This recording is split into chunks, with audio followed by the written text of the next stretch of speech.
Hello there, dear listener. Welcome to Boring History for Sleep. I'm so glad you've chosen to join me on this journey back in time to explore the wild world of medieval pastimes and entertainment. Wherever in the world you happen to be right now, whether it's morning, afternoon, evening, or the witching hour, I invite you to make yourself comfortable, let your cares melt away, and allow my words to paint vivid pictures in your mind's eye.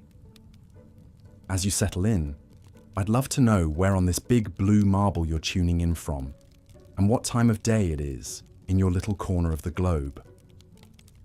Feel free to leave a comment and let me know. And if you enjoy calm, quirky storytelling that brings history to life in an immersive way, I humbly invite you to subscribe so you never miss one of our soporific sojourns into the past. But you needn't trouble yourself with any of that right now. The only thing you need to do is relax, breathe deep, and let me gently transport you to a time long ago when life was very different than it is today. A time of castles and kings, peasants and plagues, chivalry and superstition. A time we call the Middle Ages. When most people think of the medieval period, they often conjure up images of hardship and drudgery.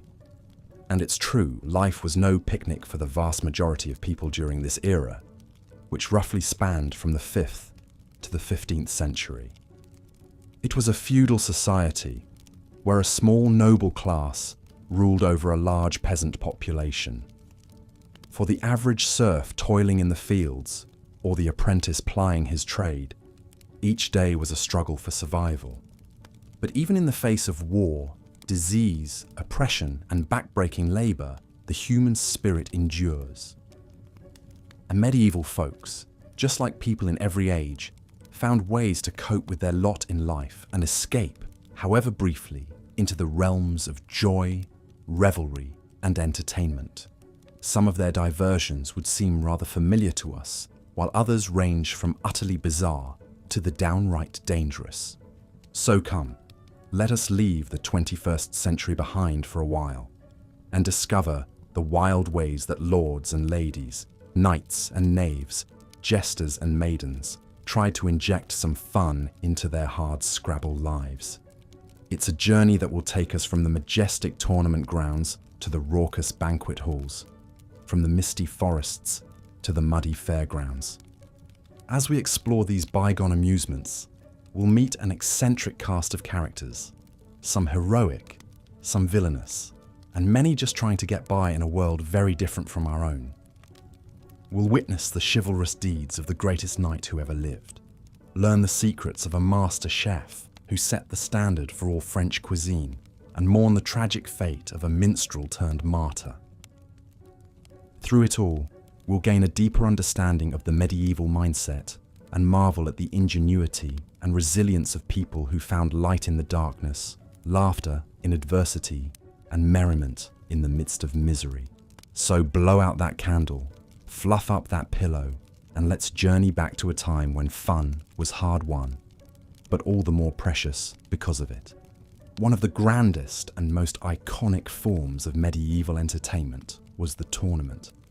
These elaborate martial competitions were a way for knights to showcase their combat prowess, impress the noble ladies, and climb the social ladder.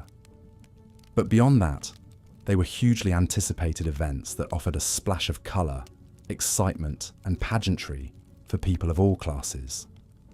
Tournaments typically took place on large fields outside of towns and lasted for several days. Imagine the scene. Rows of colourful tents and pavilions housing the competing knights and their retinues. Banners and flags bearing coats of arms fluttering in the breeze. Vendors hawking refreshments and souvenirs to the gathered crowds. The air crackling with anticipation and the clamour of people, horses and armour. The stars of the show, of course, were the knights themselves, the medieval equivalent of professional athletes and celebrities. Clad in gleaming armour, adorned with colourful silks, they put on quite the spectacle as they paraded around the arena on their majestic war horses. One knight stood head and shoulders above the rest, both in renown and tournament prowess. His name was William Marshall, and his story is straight out of a storybook. Born the younger son of a minor noble in 1146, Marshall was effectively an extra mouth to feed. So his father did what many nobles did with their surplus sons in those days. He essentially donated young William to the church as an oblate. But the rowdy Marshall was not cut out for the contemplative life. As a youth, he was more interested in brawling than praying. Lucky for him, his talents caught the eye of an influential nobleman who decided to train him as a knight. It proved a most fortuitous decision. Marshall took to the knightly arts like a fish to water.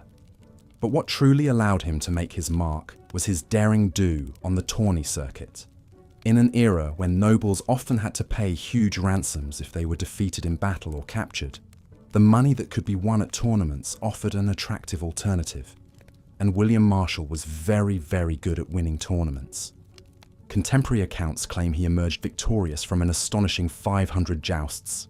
That's quite the win record, even if it might be exaggerated.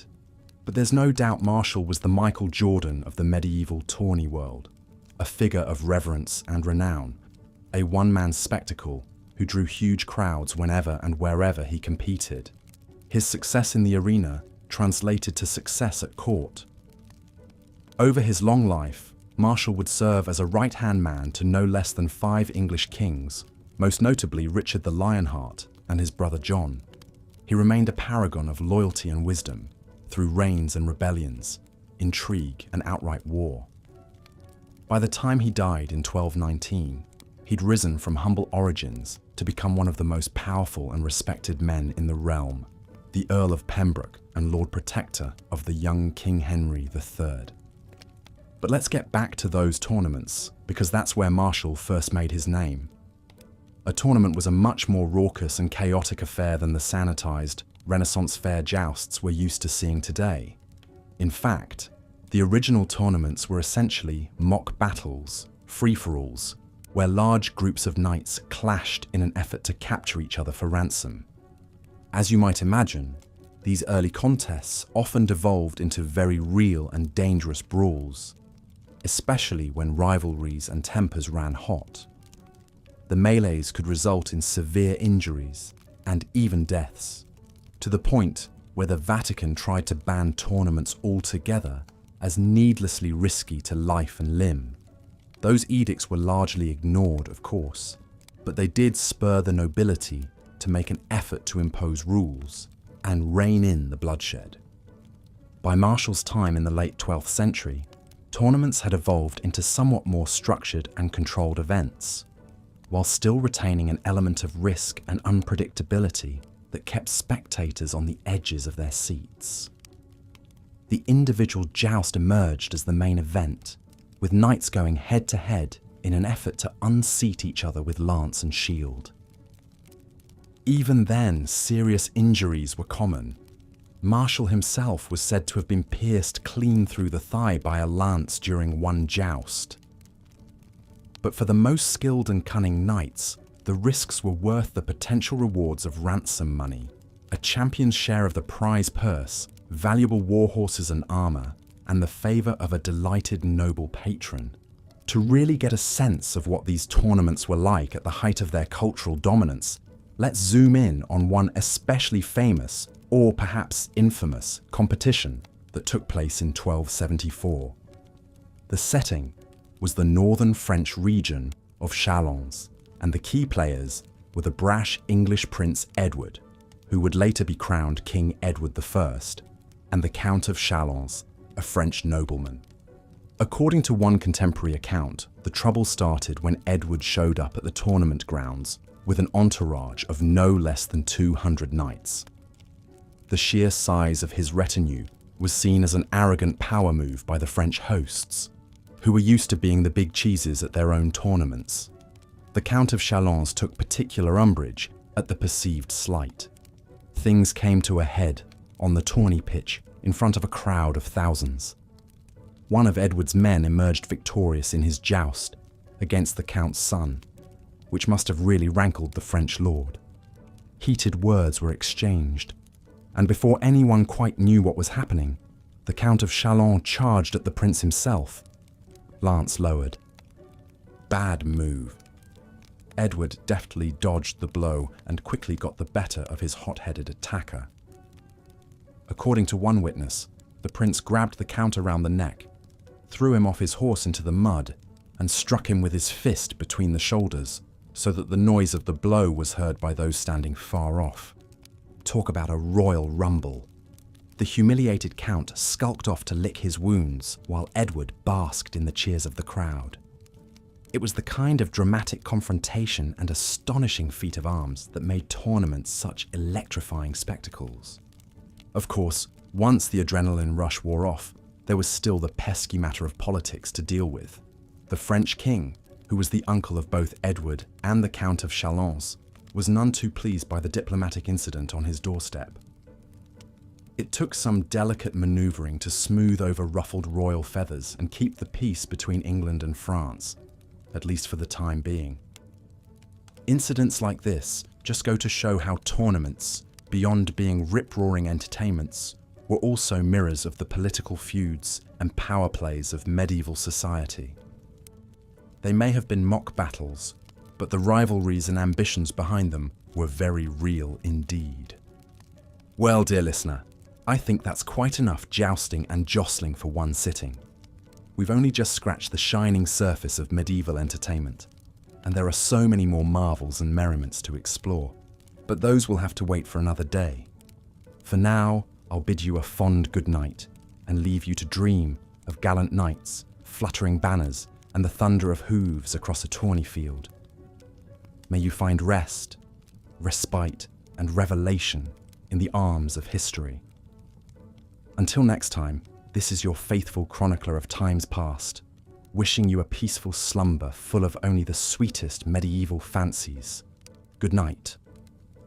The huntsman is nothing without his trusty hounds baying at the front. Noble hunting dogs like deerhounds, alaunts and limmers barked and sniffed excitedly, eager to be let loose to chase after whatever unfortunate deer, boar, or hare that crossed their path. Keen-eyed greyhounds flanked the noble riders on their mounts, ready to spring into a sprint as soon as prey was spotted. And of course, the noble hunting party would never leave behind its pack of yapping hounds of all shapes and sizes, despite their tendency to run off chasing scents at the most inconvenient of times. But a noble hunt was not a haphazard affair of frenzied dogs tearing willy-nilly through the forest. There was a careful process, a ritual to it all, and one had to play one's part. The Keepers of the Forest. Yes, that was their actual title, scouted ahead to track the quarry, looking for paw prints and scat to determine where the juiciest stag or tastiest hare might be hiding out. The kennel master and his whips were in charge of the dogs, all trained to respond to different horns and hollers, allegedly, at least. One short note meant the hunt was starting, while a long blow signalled that the quarry was spotted, although it probably all just sounded like noise to the poor creature, about to meet its end on the point of an aristocrat's spear. Once the huntsman unclasped the leashes and the hounds took off like a multicoloured scruffy lightning bolt into the underbrush, the human hunters sprang into action on their steeds. They followed the braying dogs, the huntsman's horn, and the keepers crashing through the forest ahead of them, chasing down their prey with a whooping and hollering that surely sent every deer in a 10-mile radius running for the hills. With any luck, the hounds would corner the stag, boar, or whatever poor creature they were hunting, holding it at bay while the noble lord or lady delivered the coup de grâce with a thrust of their lance or a well-aimed arrow. And with a final yelp, the chase was complete, and the noble hunters posed with their prize for a very medieval version of an Instagram post. After a long day of thundering through the woods and ending the lives of a few hapless animals, one worked up quite an appetite. Luckily, the hunting party would return to a feast laid out on trestles in colourful silk tents bedecked with flags and banners. A much-needed respite after an exhausting day. Servants and pages scurried to and fro, bearing goblets and trenchers piled high with roasted meats, pottages and dainty morsels to revive the tired hunters. The hounds that ran down the quarry got the heart and entrails as a reward, while their noble owners received the choicest cuts to savour. Not exactly the type of doggy bag you'd find at a modern restaurant, but I'm sure the poochers weren't complaining. At last, with a final triumphant blow of the bugle, the noble hunters called it a day. The dogs were kennelled, the horses unsaddled, and the unbloodied carcasses hauled back to the castle kitchens for the cooks to deal with. The aristocratic hunters gathered round to regale each other with tales of their bravest kills and most impressive spear thrusts. Some perhaps more embellished than others after a few cups of wine, before retiring to their chambers, exhausted but invigorated from a long day of tracking, chasing, and killing defenseless animals. Just another relaxing pastime for the medieval nobleman and woman, and certainly more thrilling than needlepoint. But not all lords and ladies were satisfied with slaughtering the local wildlife for sport. Some set their sights a bit higher, literally. Let's turn our attention to the ancient and noble art of falconry. The perfect hobby for anyone who wanted a pet that could murder other animals on command. Because who wants to cuddle a cute little bunny when you could have a bird of prey perched on your wrist, ready to sink its talons into whatever small furry woodland creature looked especially tasty that day? Falconry was like the private jet equivalent of medieval hunting. While any old noble could round up some dogs and crash through the forest chasing after a deer, it took a special breed to master the art of falconry.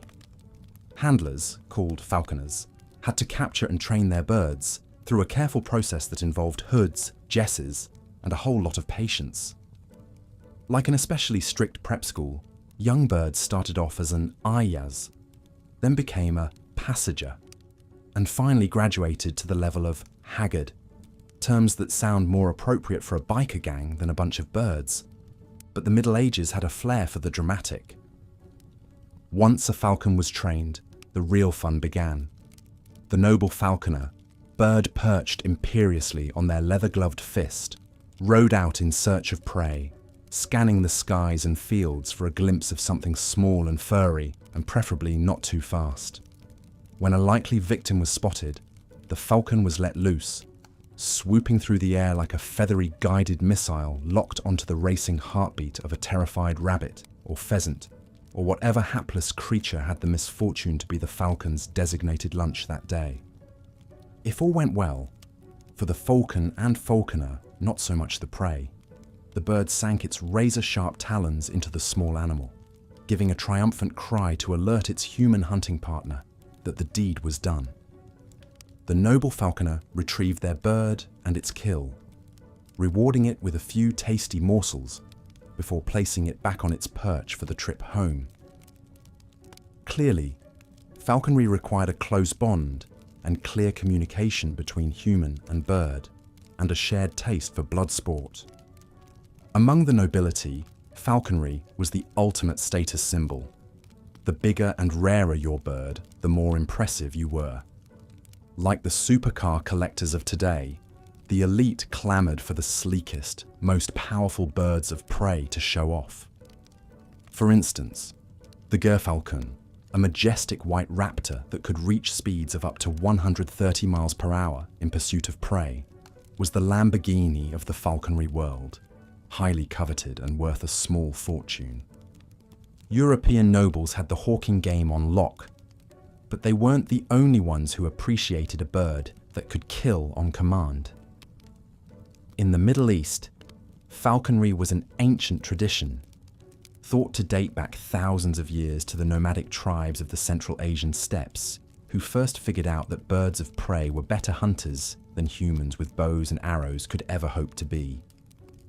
The Mongols, those hard-riding nomadic warriors that swept across Asia and Europe in the 13th century, were also avid falconers who brought their love of killer birds with them as they conquered half the known world. But while falconry may have been born on the battlefield, it quickly became the favoured pastime of the elite from Morocco to Mongolia. The Arab caliphs and Persian emperors kept elaborate mews filled with hundreds of birds and an army of falconers to tend to them. Falcons even found their way into Islamic art and literature as symbols of nobility and grace, which is a lot nicer than being remembered as murderous sky puppets, which is essentially what they were. But as with so many things in the Middle Ages, falconry was as much about flashy displays of wealth and status as it was about actually catching game. The most prestigious birds weren't necessarily the best hunters, but the ones with the most impressive plumage or the heftiest price tag. The ultimate trophy falcon was the white gerfalcon, which was so rare and expensive that it was said only a king could afford one. In fact, the Holy Roman Emperor Frederick II, a medieval falconry influencer, was so obsessed with his birds that he wrote a whole book on the subject and was known to bring his falcons to church with him perched on his arm, which must have made for some very distracting sermons. But while Frederick and his feathery friends were turning heads at Mass, his contemporary Kublai Khan, grandson of the infamous Genghis and ruler of the Mongol Empire at its height, was using falconry for more practical purposes, namely, training his birds to take out enemy soldiers on the battlefield. That's right, the Mongols weren't content with just conquering most of the known world on horseback. They had to get their birds in on the action too. Kublai Khan was said to have a fearsome flock of falcons, eagles and other birds of prey that he used as a sort of feathered air force, sending them to dive bomb his enemies and even carry messages between his far-flung armies. And you thought carrier pigeons were impressive. But perhaps the most famous falconry aficionado of the Middle Ages was a woman who met a tragic end doing what she loved. Mary of Burgundy, daughter of the fabulously wealthy and powerful Charles the Bold, Duke of Burgundy, was a passionate devotee of hawking from a young age. Born in Brussels in 1457, Mary was the heiress to the vast Duchy of Burgundy, a territory spanning from the Low Countries to Switzerland that was renowned for its opulence, art, and chivalric culture. But while other noble ladies were content to sit in their solar embroidering and gossiping, Mary was out in the fields with her birds, hawking from dawn to dusk. She was said to have a particular fondness for merlins, small, fierce falcons that were prized for their agility and speed in pursuing prey. Mary was so devoted to her birds that she even had a custom saddle made with a special perch on the pommel so she could ride with her falcon at the ready. But Mary's love of falconry would prove to be her undoing. In 1482, at the age of just 25, Mary was out hawking with her ladies in waiting when her horse stumbled and threw her to the ground. She suffered a severe injury to her back and died a few days later, plunging her duchy into a succession crisis and political turmoil. It was a tragic end for a vibrant young woman who embodied the chivalric ideals of her time, a skilled horsewoman, a passionate patron of the arts, and a leader who fearlessly defended her lands against the grasping hands of France. Today, Mary is remembered as a symbol of the power and precarity of medieval womanhood, a duchess who ruled in her own right, but whose life was cut short by a cruel twist of fate. As for her beloved birds, they likely flew off to new masters, their jessers trailing behind them like a final farewell to the woman who had loved them so fiercely in life. But Mary's legacy as a falconer lives on, a testament to the enduring allure of a sport that blended skill, speed, and a touch of savage beauty into one thrilling, if deadly, pastime. So there you have it, a glimpse into the wild world of medieval falconry, where birds were status symbols, battlefield weapons, and loyal companions all rolled into one fierce feathered package. It's a far cry from the pet parakeets and cockatiels we keep today. But then again, everything in the Middle Ages was just a little bit extra, from the towering cathedrals to the 10-foot-long poulains. Even the pets were over the top. From falconry to fooding, hunting to hawking, chivalry to the chase, The aristocrats of medieval Europe certainly knew how to entertain themselves in between all the warring and wealth building. But don't worry, it wasn't all fun and games for the feudal elite. The poor peasants who did all the actual work had their humble delights too, like not dying of the plague and occasionally having enough to eat. Right, let's move on from the highborn hunters and their deadly pets to explore the more down-to-earth entertainments of the common folk. And no, I don't just mean watching the local lord ride by in his finery and fantasizing about eating his horse. Fair days provided a welcome respite from the daily toil and troubles of medieval life. All over Europe, from mighty London to quaint villages, people looked forward to special festivals and saints' days that promised feasting, revelry and wonder. One of the most raucous and eagerly anticipated of these was Carnival, the indulgent period preceding the austere fasting of Lent. Carnival celebrations date back to ancient pagan festivals, but in the Middle Ages, they took on a distinctly Christian flavour, while still retaining an air of mischief and mystery. For a few fleeting days, the normal order of society was turned on its head. Perhaps no rulers embraced the spirit of Carnival with quite as much enthusiasm as the Dukes of Burgundy in the 15th century. The Burgundian court was renowned across Europe for its opulence, artistry and pageantry, and the Dukes spared no expense when it came to Mardi Gras. In 1454, Duke Philip the Good staged an extravaganza in the Flemish city of Lille that was remembered for generations. Against a mesmerizing backdrop of torches, tapestries and flowers, nobles cloaked in luxurious costumes paraded through the streets accompanied by musicians, marching soldiers carrying pikes, and elaborate floats depicting religious and mythological scenes. Crowds of common folk jostled for a glimpse of the exotic animals like camels and elephants in Philip's menagerie. Fountains flowed with wine as onlookers scrambled to fill their cups.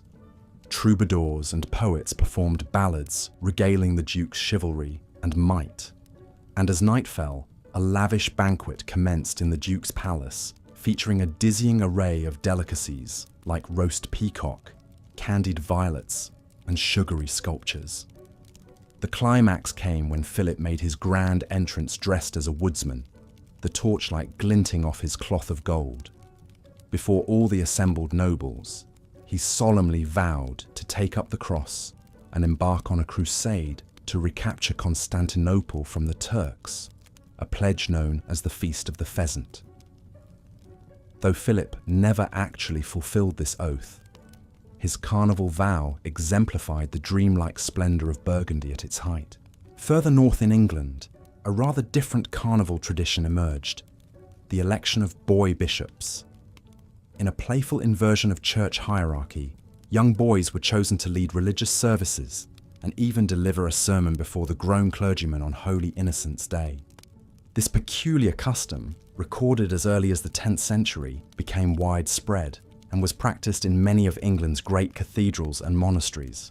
One can only imagine the bemused faces of the worshippers as a nervously grinning boy gave a squeaky-voiced homily dressed in outsized bishop's robes and mitre. More rambunctious was the similar tradition of appointing a Lord of Misrule, a mock king who presided over the Feast of Fools and other carnival revelries. Usually portrayed by a young layman, this impudent character was tasked with stirring up mischief and laughter, turning convention on its head. The Lord of Misrule served as a master of ceremonies, leading processions of costumed revellers, initiating burlesque pantomimes that parodied the stiffness of royal courts, and even delivering saucy edicts that gently skewered political elites. Some misrule mandates could get quite bawdy indeed.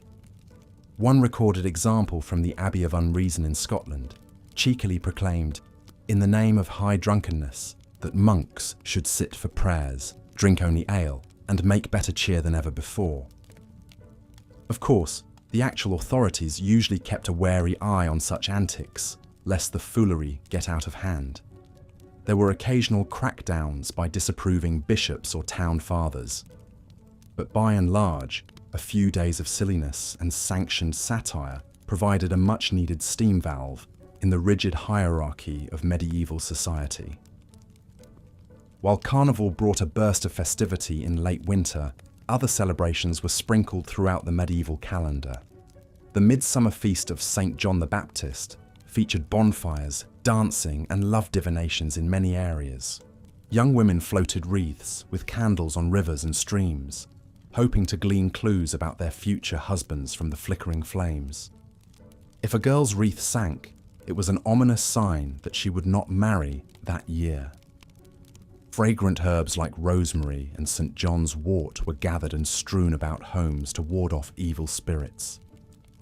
In an intriguing melding of pagan and Christian traditions, the magical plants were then saved and burned in the Yule log at Christmas. Speaking of magical plants, the autumn feast of St. Michael featured a perhaps surprising star, the humble carrot. Though a common vegetable now, carrots were a relative novelty in the Middle Ages after being introduced via Moorish Spain. Their sweet flavour and vivid orange colour made them a great delicacy. At Michaelmas, women hoping to snag a husband were advised to sleep with a carrot under their pillow and recite, Saint Michel, my lover you know well, by dreams let me see, the youth that I shall marry. Apparently slumbering with a root vegetable was quite the aphrodisiac. If visions of Mr. Right failed to appear, at least the lady awoke to a handy snack.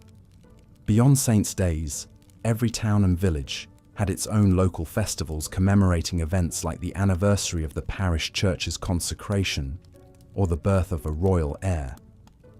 Though smaller in scale than splashy tournaments or courtly banquets, these community gatherings fostered shared identity and relief from daily drudgery. Imagine the buzz of excitement in a sleepy English hamlet as people gathered for the festival of the church's patron saint. The scent of roasting meat wafted on the breeze as an ox was turned on a spit over crackling flames. Lads and lasses flirted and danced around a gaily decorated maypole to the tune of a fiddle and drum. Merry wives gossiped and cackled as they strung garlands of wildflowers. Intense youths tested their mettle in archery and wrestling contests. A sense of fellowship flowed along with the barrels of foamy ale the local reeve provided. For one day at least, the grueling cycle of planting and ploughing could be forgotten. Even in the humblest villages, a cherished feature of festivals was the mystery plays. These simple dramas reenacted stories from the Bible and lives of saints and martyrs. In the days before widespread literacy, mystery plays made religious narratives accessible to common people and provided rare opportunities for creative expression. Members of various trade guilds, the butchers, the bakers, the candlestick makers, took responsibility for staging different episodes that matched their craft. So the shipbuilders might dramatize Noah's Ark, the vintners, the wedding at Cana, and so on. The plays unfolded on wagons converted into makeshift stages that rolled through town, stopping at predetermined stations to perform each scene. Though the subject matter was sacred, that didn't prevent some unintentionally humorous moments.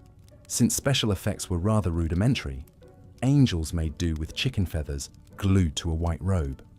Fiery hellmouths, constructed of red-painted paper, flapped open to receive the damned. An actor playing Herod might rant and rage, only to get his fake beard stuck on his crown. In the famous Second Shepherds play, a thief trying to hide a stolen lamb from the suspicious shepherds tries to pass it off as a newborn baby. The mistaken identity hijinks must have had audiences in stitches. One can imagine a hard-working peasant guffawing in delight as Noah bickered with his mouthy wife, perhaps recognizing his own marital spats. Laughter, even at somewhat sacrilegious humor, provided a healing balm for lives that could often be nasty, brutish, and short. For a few mirth-filled hours, the stern doctrines of the church took a back seat to pure, uproarious entertainment. Kings and commoners alike shared in the collective catharsis of carnival frolics, midsummer merriment, and homespun harvest gaiety. So when your days feel dreary and your spirits sag, just remember those tenacious medieval merrymakers. With a candlelit wreath, a sugary sculpture, or a lamb standing in for the baby Jesus, they found reasons to revel in the toughest of times. Weary serf and haughty duke alike cherished their hard-won holidays. Perhaps some similar silliness is in order. Grab a carrot for your pillow and invoke the power of Saint Michael's love magic. Appoint a pal as Lord of Misrule and issue some mock edicts. A little festive foolery might be just the pick-me-up a trying day demands. And with that whimsical advice, I bid you good night, fair listener. May your dreams be filled with noble knights and naughty jesters, merry maypoles and mysterious miracle plays. For in sleep, as in laughter, the cares of the world melt away. Until next time, rest ye merry, one and all. Thank you for that. You're right. Gluckhaus gambling houses were quite a sensation when they debuted in medieval Venice. Though the exact details are lost to history, most scholars agree these were some of the earliest dedicated gambling parlours in Europe. Venetians, with their love of games and wagers, enthusiastically embraced these new establishments. Picture the scene. You stroll through the winding cobblestone streets of Venice, narrow buildings rising up on either side, laundry strung between windows. The air is thick with the brine of the canals and the sizzle of frying seafood. Rounding a corner, you come upon an elaborately painted door, the entrance to the Gluckhaus. Laughter and clinking of goblets issues from within. Passing through the doorway, you enter a hazy den of merriment and vice.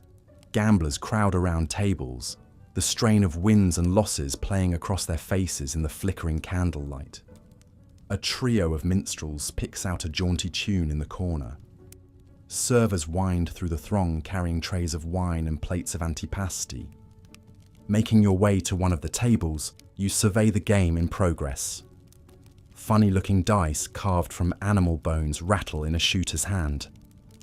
Wooden discs serving as betting markers are piled haphazardly. The gamblers, noblemen, and merchants alike cajole each other and curse the dice in colourful Venetian slang. As a new round begins, a hush falls over the gamblers. The shooter gives the dice a blow for luck and casts them clattering across the table.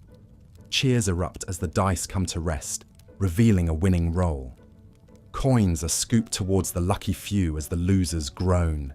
You catch the eye of a grizzled, one-eyed gambler, his face a map of hard living. He shoots you a gap-toothed grin. "Sit down, friend, and test your luck," he rasps, gesturing to an empty chair. "Fickle mistress Fortuna calls." Tossing caution to the wind, you slide into the seat and take up the dice. A new player has entered the game at the Gluckhaus. Ah, but we can't spend all night carousing in this den of chance, as enticing as that might seem. The scene fades into the shadows as we take our leave of the jolly Gluckhaus. So many other medieval divertissements still beckon us onward. But it's remarkable to think that the gambling spirit that animated those Venetian dice players is still very much alive today, even if the games have changed. And so we turn from the rattle of dice to the thunder of hoofbeats. The medieval tournament ground calls.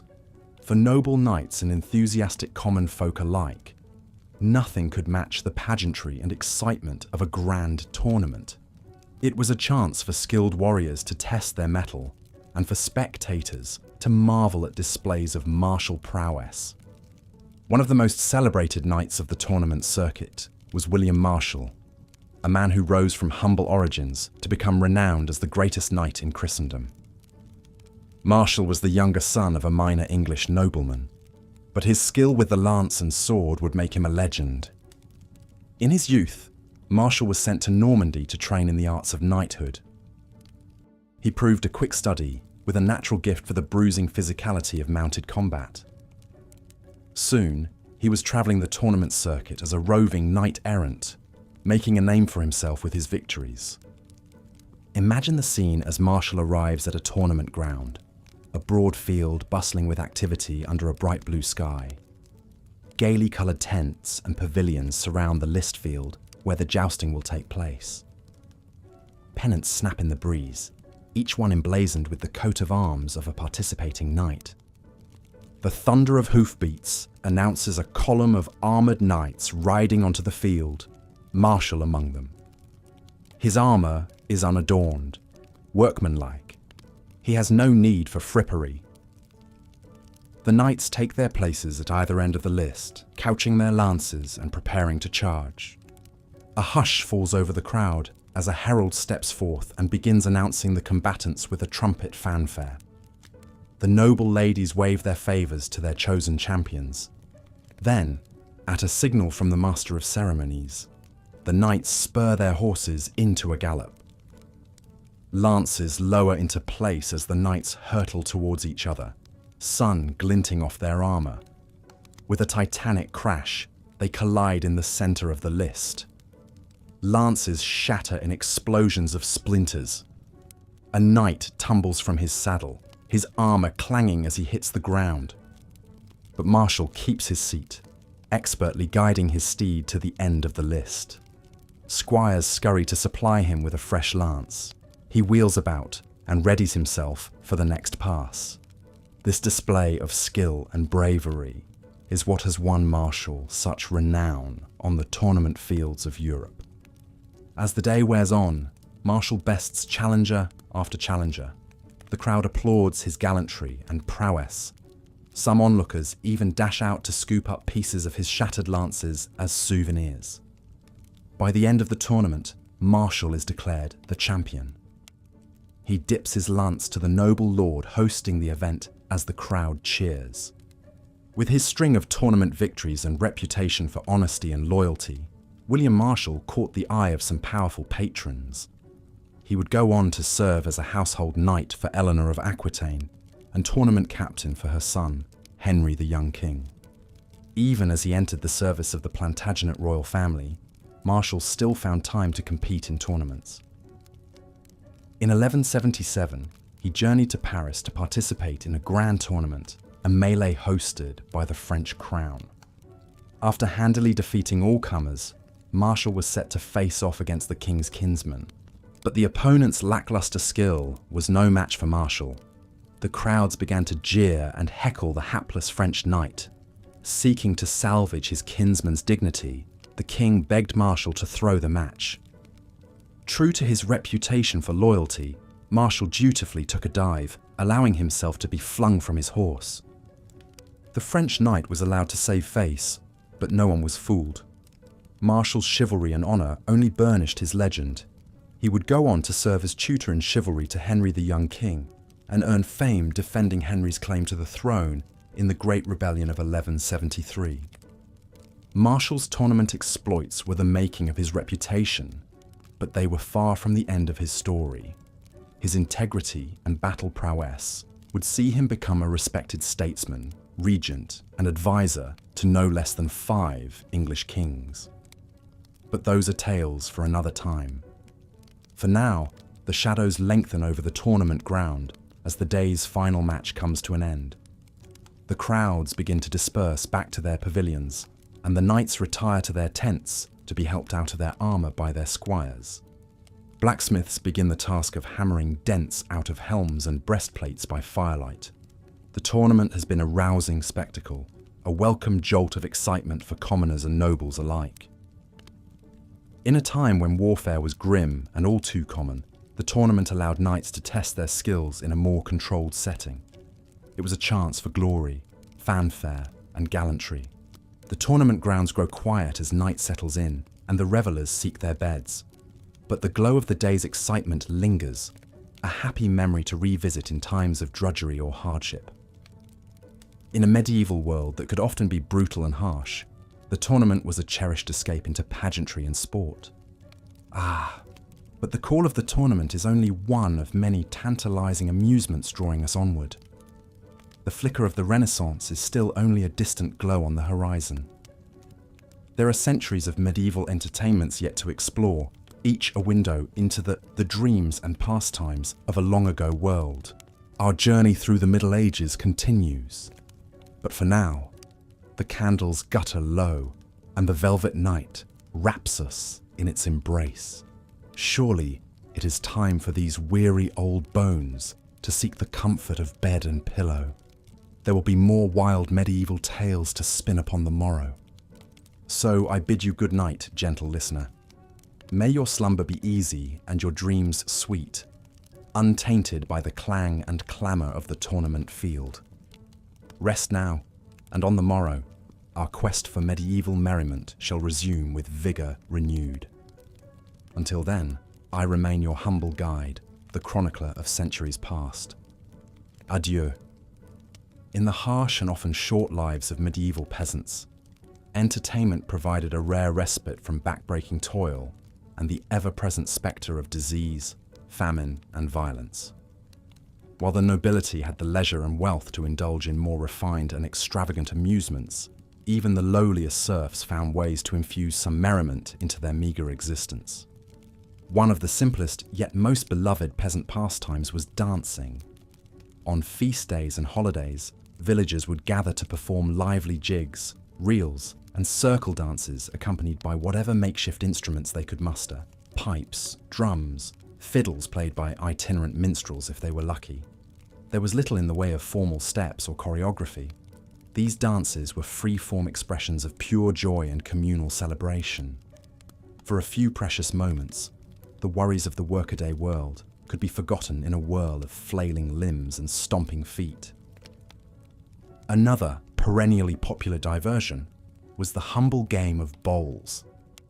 All that was needed was a relatively flat patch of ground and some rounded stones or wooden balls. Players would take turns tossing their balls, aiming to land them as close as possible to a smaller target ball, called the jack or kitty.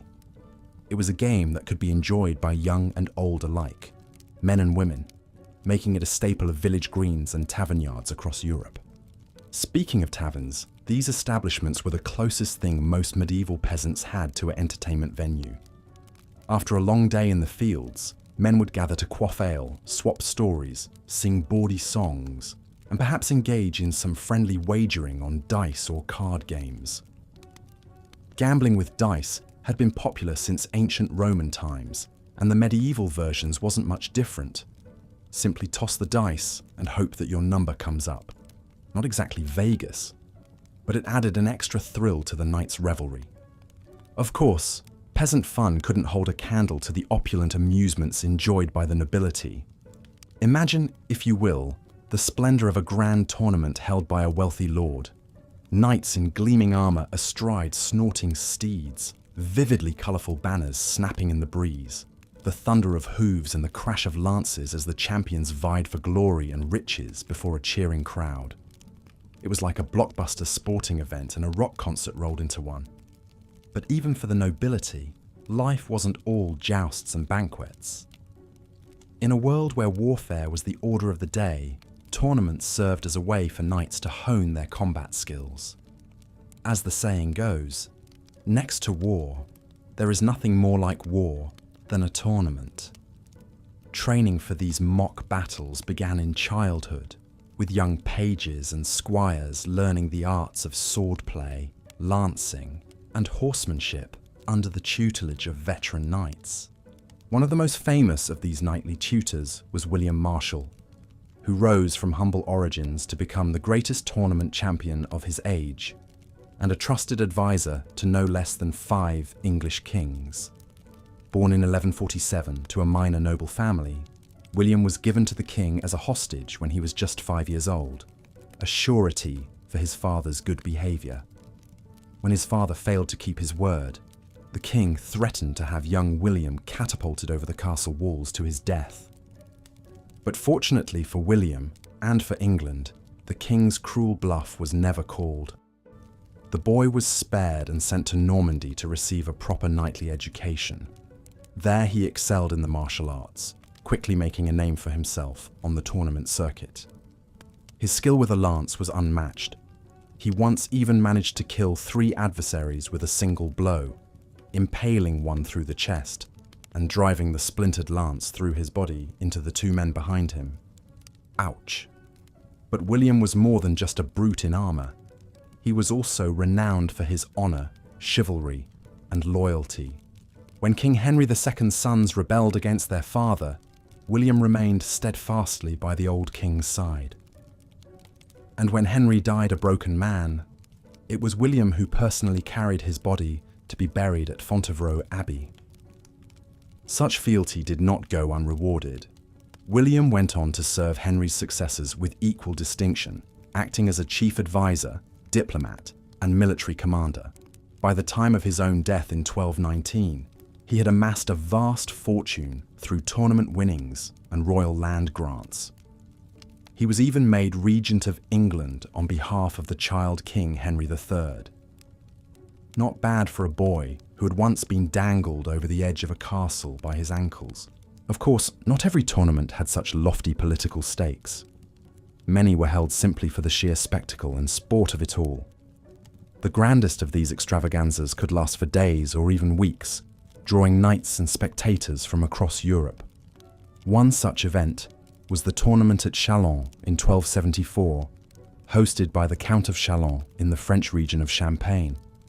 It was a lavish affair, with over 300 knights in attendance.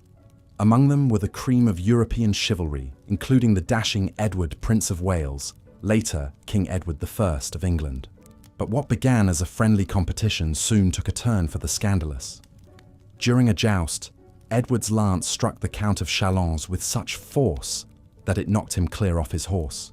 Enraged, the Count accused the Prince of unchivalrous conduct and demanded an apology. But Edward was having none of it. In a fit of youthful bravado, he proclaimed, "No Frenchman shall have my submission," and stormed out of the tournament with his entourage in tow. The incensed Count vowed revenge, but cooler heads eventually prevailed. A truce was brokered, and Edward went on to compete in the tournament, winning accolades for his prowess. But the incident left a lingering bad taste and soured relations between the English and French courts.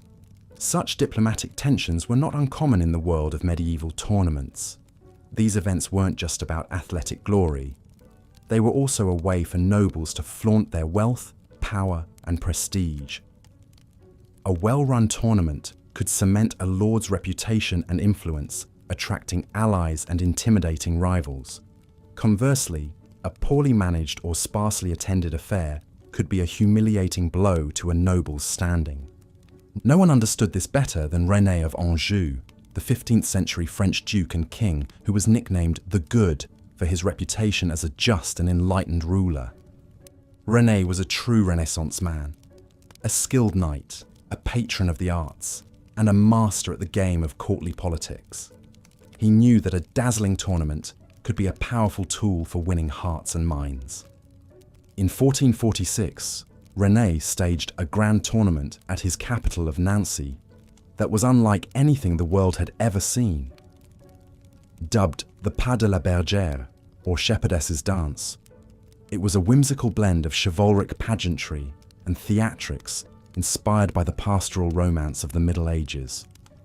Knights dressed as shepherds and shepherdesses, competing not just in jousts, but in poetry contests, song and dance numbers, and even sheep herding trials using real livestock. It was all highly allegorical, of course. The shepherdess represented the virtues of courtly love, which the knights would strive to defend and embody. But it was also a showcase for the wealth and sophistication of René's court. The lavish costumes, elaborate sets, and exotic animals on display sent a clear message. Anjou was a cultural force to be reckoned with.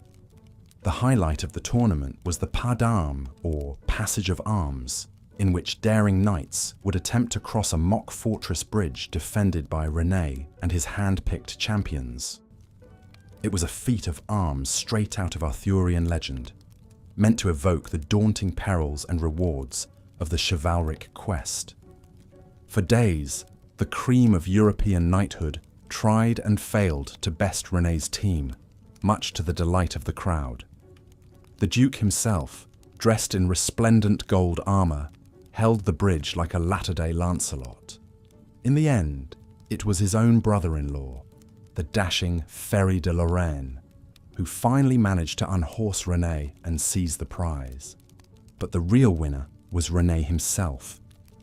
The Pas de la Bergère was a public relations coup, establishing Anjou as a centre of culture and chivalry. It also cemented René's personal reputation as a model of kingly virtue, a deft mixer of war and courtliness. His subjects hailed him as a new King Arthur, the once and future king of their dreams. Alas, not every ruler could live up to such lofty ideals. In 1274, a very different sort of monarch mounted the throne of England. Edward I, the same hot-headed prince who had stormed out of the tournament at Chalons all those years ago. Edward was a fierce and canny warrior king, more interested in conquering Wales and Scotland than in playing shepherd. He embodied the harsher realities of medieval kingship, where might made right and chivalry was often just a thin veneer over the naked exercise of power. But even Edward recognized the value of a well-staged spectacle. In 1306, he held a massive tournament at Winchester to celebrate the knighting of his son, the future Edward II. Over 500 knights from across Europe attended, making it one of the largest chivalric gatherings of the Middle Ages. The festivities kicked off with a grand procession through the streets of Winchester, led by the guest of honour himself. Young Edward, just 22 years old, cut a dashing figure in his gilded armour, his surcoat emblazoned with the 3 lions of England. Behind him rode a glittering cavalcade of knights and nobles, their colourful banners fluttering in the breeze. At the tournament grounds, a makeshift village of tents and pavilions had sprung up to accommodate the crowds. Vendors hawked everything from roasted meats to holy relics, while minstrels and acrobats entertained the masses. It was like a cross between a state fair and a Super Bowl tailgate party. But the real action was on the tournament field. For 3 days, the knights clashed in a dizzying array of martial contests, jousts, melees, mounted combat with swords and maces. The thunder of hooves and the clang of steel echoed across the grounds, whipping the spectators into a frenzy. Fortunes and reputations were made and lost on the tilt yard. One young knight in particular stood out from the pack, the dashing Piers Gaveston, a childhood friend and favourite of Prince Edward. Piers was a skilled jouster and a born showman, with a flair for the dramatic both on and off the field. He and Edward made a striking pair, 2 golden boys revelling in their youth and prowess. But their bond would prove to be a double-edged sword. When Edward II came to the throne a few years later, he showered Piers with lands, titles and honours, provoking the ire of the other nobles. The arrogant young Gascon was seen as an upstart, a corrupter of the king who needed to be taken down a peg. In 1312, the tensions finally boiled over. A baronial faction, led by Edward's cousin, Thomas of Lancaster, seized Piers and had him beheaded on the grounds of Blacklow Hill. It was a shocking act of lèse-majesté, a direct challenge to Edward's royal authority, but it was also a sign of the changing times. The age of chivalry was giving way to the cold calculations of realpolitik. Edward never forgot the loss of his beloved companion. For the rest of his reign, he fought an ultimately losing battle to assert his will over his fractious nobility. In the end, he was deposed by his own wife and son, meeting a grim fate in the dungeons of Berkeley Castle. It was an ignominious end for a king who had once been the brightest star of the tournament circuit. But while the world of chivalry was fading, the grand tournaments of old still lived on in the popular imagination. Nowhere was this more evident than in the elaborate round tables staged by Edward III in the mid-14th century. These events were a conscious throwback to the legendary court of King Arthur, complete with jousting, feasting, and Arthurian-themed pageantry. The most famous of these was held at Windsor Castle in 1344 to celebrate the founding of Edward's new chivalric order, the Order of the Garter. According to legend, The order was inspired by an incident at a ball when Edward's mistress, the Countess of Salisbury, dropped her garter on the dance floor. Gallantly picking it up, Edward tied it around his own leg, declaring, "Honi soit qui mal y pense." Roughly, shame on anyone who thinks ill of this. The phrase became the motto of the order, which still exists to this day. But the real purpose of the Order of the Garter was to bind England's leading nobles to the crown, creating a corps of loyal knights who could help Edward project his power at home and abroad. It was a shrewd move, one that played on the lingering prestige and mystique of the Arthurian legends. By styling himself as a new King Arthur, Edward was tapping into a deep well of chivalric nostalgia. The Round Table tournament at Windsor was a suitably grandiose affair. A massive wooden grandstand was erected in the shape of a circular castle, with towers and battlements bristling with heraldic banners. In the centre was a model of the fabled Round Table itself, around which sat Edward and his new Garter Knights, resplendent in their blue velvet robes and golden chains. For 5 days, the knights jousted and feasted, reenacting the legendary exploits of Arthur and his court. They even staged a mock siege of the Castle of Maidens, with Edward himself leading the charge to rescue the damsels in distress, played by the Queen and her ladies-in-waiting. It was all highly theatrical, a piece of living mythopoeia, but amid the pageantry and spectacle, there was a darker undercurrent. Just a few months earlier, Edward had executed 14 of his own barons for treason, including several who had been involved in the death of Piers Gaveston. The Round Table tournament was in part an effort to paper over these divisions, to create a facade of chivalric unity. In the end, though, the real world could not be kept at bay forever. Even as Edward and his knights played at being Arthur and Lancelot, the Black Death was creeping across Europe, a grim reaper that would claim millions of lives and shatter the old feudal order. The age of chivalry was drawing to a close, and a new, harsher era was dawning. But for a brief, shining moment, the grand tournaments of old had brought a touch of Camelot to the muddy fields of medieval England. They were a glorious anachronism, a last hurrah for a dying way of life. And while the world they represented may have been deeply flawed, there was still something undeniably alluring about their pageantry and romance. So tonight, as you drift off to sleep, let your mind wander back to those distant days of yore. Picture the colourful tents and pavilions, the glittering armour and heraldic banners. Hear the thunder of hooves and the roar of the crowd, the twang of lutes and the jingle of bells. Imagine yourself as a knight or lady caught up in the swirl of chivalric intrigue and courtly love. And remember that, even in the darkest of times, people have always found ways to come together and celebrate the joys of life. Whether it was through grand tournaments or simple village dances, our ancestors knew the value of a good party. So let us take a page from their book and find our own ways to make merry and chase away the shadows. Good night, dear listener, and may your dreams be filled with the stuff of legends. Now, if we step back from the tilt yard and into the great halls of medieval castles, we find ourselves in the sumptuous world of courtly feasts and banquets. These were not just meals, but full-blown sensory extravaganzas, designed to showcase the wealth, power, and sophistication of the host. The grandest of these affairs could last for days or even weeks, with a dizzying array of dishes, entertainments, and distractions.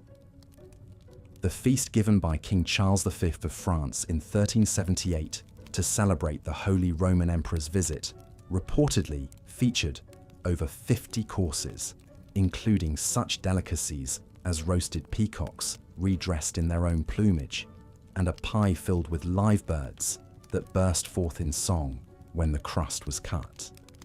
But even a more modest noble feast was a sight to behold. Picture a great hall decked out in rich tapestries and hangings, with trestle tables groaning under the weight of silver platters and golden goblets. At the head table sits the lord and lady of the castle, surrounded by their most honoured guests and retainers. Down the centre of the hall stretches a long table, flanked by benches for the lesser nobles and gentry. They are seated in strict order of precedence, with the most highborn nearest the Lord's table. The salt cellar, a large, ornate vessel for holding salt, marks the dividing line between the upper and lower ranks. To be seated below the salt was a sign of inferior status.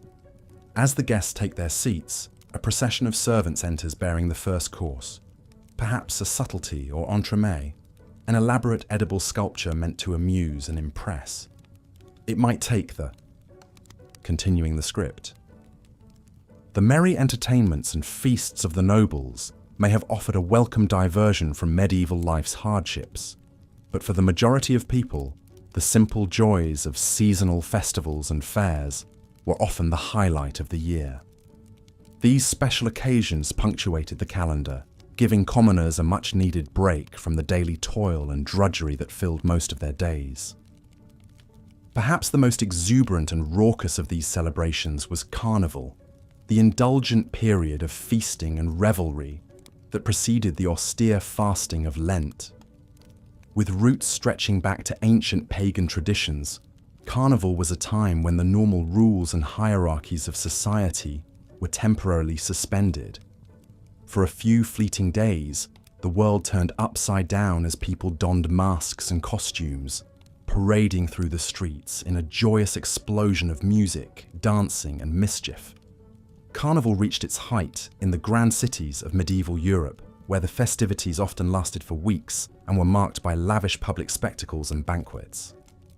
In the 15th century, the opulent Dukes of Burgundy were particularly renowned for their decadent Mardi Gras celebrations. These sumptuous affairs unfolded in their capital of Dijon, as extravagantly costumed nobles and citizens alike thronged the streets, indulging in rich food, fine wine, and unbridled merrymaking.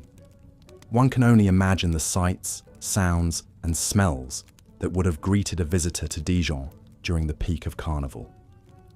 Minstrels and troubadours filled the air with lively tunes, while acrobats and jugglers performed daring feats to the delight of the crowds. Amidst it all, the tantalizing scent of roasting meats and sweet pastries wafted from the numerous stalls and vendors, tempting revelers with their savory wares. As night fell, the Duke's palace would blaze with the light of 1,000 candles as the nobility gathered for a magnificent masked ball. Lords and ladies, their identities concealed behind colourful disguises, twirled and spun to the strains of a merry tune. For one enchanted evening, the cares and burdens of rank and responsibility could be forgotten as all gave themselves over to the joys of music, dance, and good company. Yet even as the nobility celebrated in grand style, the common folk also found their own ways to revel in the carnival spirit. One of the most popular and enduring traditions was the election of a mock king, or Lord of Misrule, to preside over the festivities. This mischievous figure, usually a peasant or lowly cleric, was appointed to lead the people in a playful parody of the official order. In many towns, the Lord of Misrule held court in the local tavern, issuing ridiculous proclamations and demanding that his subjects perform outrageous feats and stunts for his amusement. It was a time when the humble could poke fun at the mighty, with bawdy songs and satirical skits that lampooned the follies and vices of those in power. Another beloved carnival custom was the Feast of Fools, an irreverent celebration in which young choir boys and lowly priests were temporarily elevated to positions of authority within the church. In a complete inversion of the normal hierarchy, a boy bishop was elected to lead the revels, conducting absurd mock masses and blessing the congregation with good-natured japes and jokes. While church leaders frequently tried to suppress these subversive rituals, fearing they would undermine the sanctity and solemnity of religious life, the common people embraced them wholeheartedly. For a few precious days, the heavy yoke of piety and obedience could be cast aside, as the lowly delighted in turning the tables on their betters. Of course, not all medieval festivities were quite so unruly or irreverent. Trade fairs in particular served a more practical purpose, bringing together merchants and craftsmen from far and wide to buy, sell, and exchange their wares. These bustling gatherings were often the economic and social lifeblood of medieval towns, drawing visitors from across the land. One of the largest and most renowned of these fairs was the Stourbridge Fair, held each September on the banks of the River Cam in the English town of Cambridge. Established in the 12th century and granted a formal charter by King John in 1211, Stourbridge Fair grew to become a commercial hub of international significance, attracting traders from as far afield as the Byzantine Empire and the Islamic world. For 3 weeks each year, the normally sleepy meadows outside Cambridge were transformed into a vast tented city, with countless stalls and booths selling everything from fine textiles and precious spices to livestock and agricultural tools.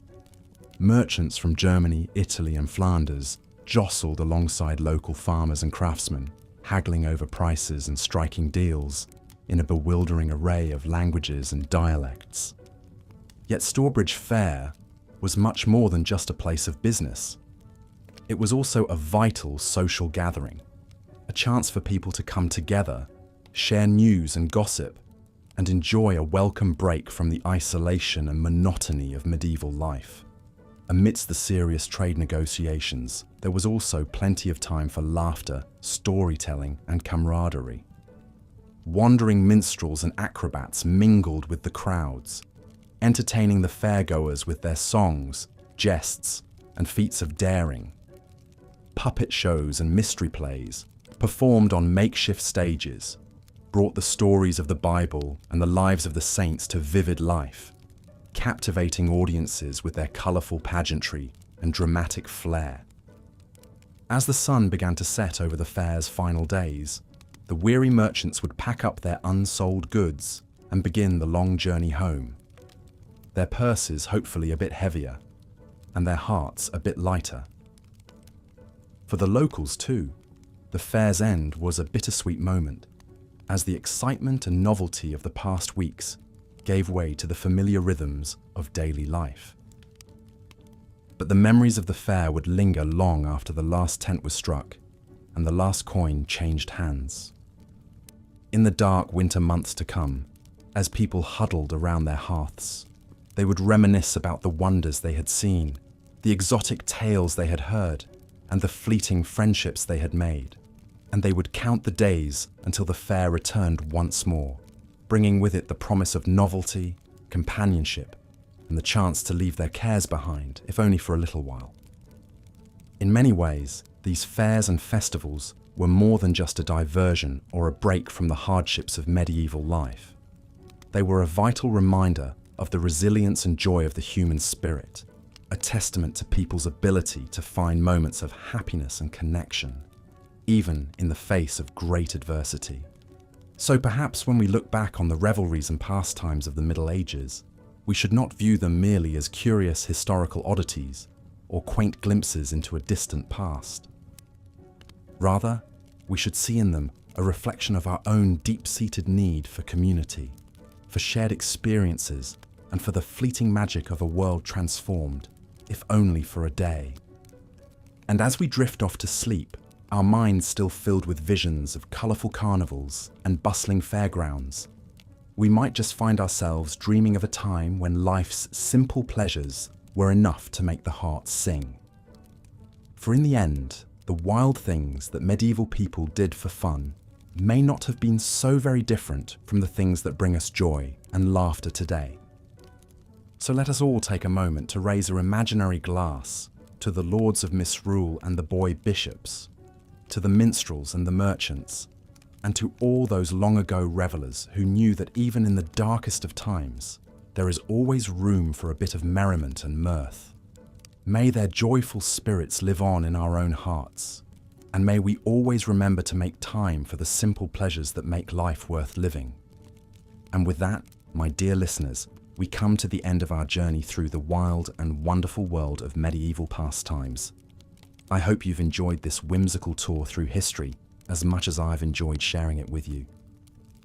And I hope that as you drift off to sleep, your dreams will be filled not with the cares and worries of the present day, but with the laughter and joy of a time long past. So until next time, I bid you all a fond good night, and sweet dreams of carnival kings and fair day wonders. May the coming day bring you all the happiness and delight of a medieval festival, and may you find your own small moments of revelry and mirth wherever life may lead you. Script ends. Let's now turn our attention to one of the most peculiar yet popular pastimes of the medieval era: hunting and hawking. For the nobility, the pursuit of wild game was not merely a means of putting food on the table, but an elaborate ritual imbued with deep symbolic meaning. A successful hunt was seen as a demonstration of masculine prowess, a way for lords to bond with their peers, and even a metaphor for the triumph of order over the chaos of the natural world. But perhaps no one embodied the spirit of the medieval huntress quite like Mary of Burgundy. Born into the immensely wealthy House of Valois in 1457, Mary was the only child of Charles the Bold, the pugnacious Duke of Burgundy. With her father often away waging war, Mary grew up under the strong influence of her mother, Isabella of Bourbon, who instilled in her a lifelong passion for hunting and falconry. Contemporary accounts describe Mary as a lively, free-spirited tomboy, equally at home in the saddle or the Great Hall. She scandalized the Burgundian court by insisting on riding astride like a man rather than demurely side-saddle. Her favorite horse was named Moreau, and the two were inseparable companions. Mary's education was remarkably well-rounded for a woman of her time. In addition to needlework, dancing, and music, she learned horsemanship, archery, and how to train a falcon. By all accounts, Mary was a crack shot with a bow and a skilled huntress. One chronicle boasts that she could shoot a hare at full gallop. Her enthusiasm for the hunt was so great that she often neglected other duties. A court scribe laments how council meetings were perpetually delayed because Mary was off somewhere with her beloved birds and dogs. Mary's prized falcons were lavished with the finest accoutrements befitting their royal status. Their jesses, the leather straps used to tether them, were made of silk brocade or Moroccan leather studded with gemstones. The birds' hoods, used to keep them calm, were intricately embroidered with gold and silver thread and adorned with tassels and bells. Some hoods were even topped with miniature crowns. Mary employed a small army of falconers, hunters, and kennelmen to assist in her sport. Chief among them was her master of game, who oversaw the care and training of her precious birds and planned the logistics of each hunt. He ensured the mews, the building where the hawks were housed, was immaculate, and that each bird was fed its proper diet of fresh meat. Like most nobles, Mary practiced the great hunt on horseback, chasing deer and boar with a pack of swift hounds through the dense forests. The Duke of Burgundy's hunting lodge at La Berguière was her favourite retreat, nestled in a lush wood, teeming with game. There, Mary and her ladies would gather, dressed in rich green hunting cloaks, their hair bound up in golden nets beneath jaunty plumed caps. As the hunting party gathered, a chorus of barking would fill the misty morning air. The dog handlers would struggle to control the eager hounds, who strained at their leashes, their noses twitching for the scent of their quarry. The hunters carried an assortment of weapons, spears for boar, bows for deer, and a wood knife for dispatching the prey. With a blast of the hunting horn, they were off, thundering through the forest, with Mary leading the charge, her cheeks flushed with excitement. Witnessing her in the heat of the chase, you could almost forget she was a royal princess destined to wed and rule. In those fleeting moments, she was just Mary, the fierce huntress of Burgundy, as wild and untamed as the stag. But for all her skill and courage, no hunter can outrun fate. Mary's own story would be cut tragically short in 1482 when she was just 25 years old. In a terrible twist of irony, the Duchess, who so loved to hunt, would herself fall victim to a hunting accident. While pursuing herons with her falcons near Bruges, Mary's spirited horse Moreau tripped and fell, throwing her violently to the ground.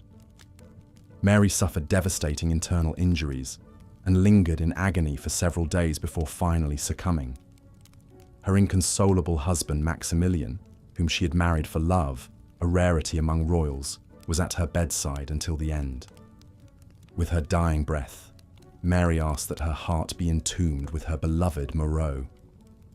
Mary of Burgundy's untimely death sent shockwaves across Europe and altered the political landscape as her rich territories passed to the Habsburgs. But among the people of Burgundy, she was remembered as a free spirit who lived and died pursuing her passions. Tales of Mary and her faithful Moreau riding to the hunt would be told for generations, a stirring tribute to a remarkable woman. While most medieval women did not enjoy Mary's freedoms, many did take part in the hunt in their own ways. Noble ladies often rode out with the hunters, not to chase game themselves, but to watch their men demonstrate their skill. They acted as cheerleaders from the sidelines, their cries of encouragement or derision echoing through the glades. Some highborn women kept their own hawks and even trained them, although on a much smaller scale than Mary's grand establishments. These pampered birds served more as living accessories than fierce hunters. A noblewoman might carry her little Merlin on a velvet cushion, or perch it decoratively on her wrist as she processed through the garden, its jesses and hood colour-coordinated with her gown. Even the clergy got in on the hawking craze, to the consternation of many. Bishops and abbots were some of the most ardent hunters, often neglecting their spiritual duties to spend hours in the field. Some even brought their birds to church, perching them behind the altar during Mass. One can only imagine the chaos that must have ensued when an agitated hawk decided to take flight in the middle of the service. For the lower classes, hunting was a more utilitarian affair, a way to supplement a meagre diet with fresh game. Peasants might set snares for rabbits or hunt small birds with slingshots and nets. But they had to tread carefully. Severe penalties awaited any commoner caught poaching the king's deer. The unlucky few who ran afoul of the forest laws could expect to have their hands or ears cut off.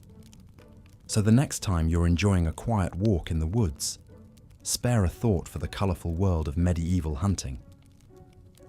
Imagine the thunder of galloping hooves, the baying of the hounds, and the triumphant blast of the hunting horn echoing through the trees. And if you happen to spot a falcon wheeling overhead, perhaps it's the spirit of Mary of Burgundy, forever pursuing her quarry through an eternal forest. Moving on from the vivid world of medieval hunting, let's explore a very different kind of spectacle that captivated the masses: the antics of travelling entertainers. To the delight of young and old alike, minstrels, acrobats, jugglers, and animal trainers roamed the roads of Europe, bringing a splash of colour and excitement wherever they went. But of all these wandering performers, perhaps none left as indelible a mark on history as a young 12th century Londoner named Thomas Becket. The son of a prosperous merchant, Thomas was a bright, charming lad with a quick wit and a flair for showmanship. As a youth, he earned his keep as a talented harpist and singer. Picture, if you will, a gangly, dark-eyed boy in a patched green tunic, his harp slung over his back as he wanders the muddy lanes of medieval London. With an impish grin, he sets up on a street corner and begins to play, his long, agile fingers dancing nimbly over the strings. His clear tenor voice rings out above the clamour of passing carts and barking dogs, weaving tales of heroic knights, fair maidens, and faraway lands. Soon, a small crowd gathers around the young bard, entranced by his lyrics and lively melodies. Merchants toss him pennies, housewives offer him hunks of bread, and children caper merrily to his tunes. For a few enchanted moments, the drudgery of their lives is forgotten, replaced by the magic of Thomas's music. Word of the boy's talent eventually reached the ears of Theobald, the powerful Archbishop of Canterbury. Impressed by Thomas's quick mind and courtly graces, Theobald took the young man under his wing, sending him off to study law and diplomacy at the universities of Paris and Bologna. Here fate took an unexpected turn. Thomas's wit, intelligence and charm won him the favour of the new king, Henry II. At just 36, Thomas found himself elevated to the lofty position of Lord Chancellor, becoming the king's chief advisor and right-hand man. The two were inseparable, bonding over a shared love of hunting, drinking, and womanizing.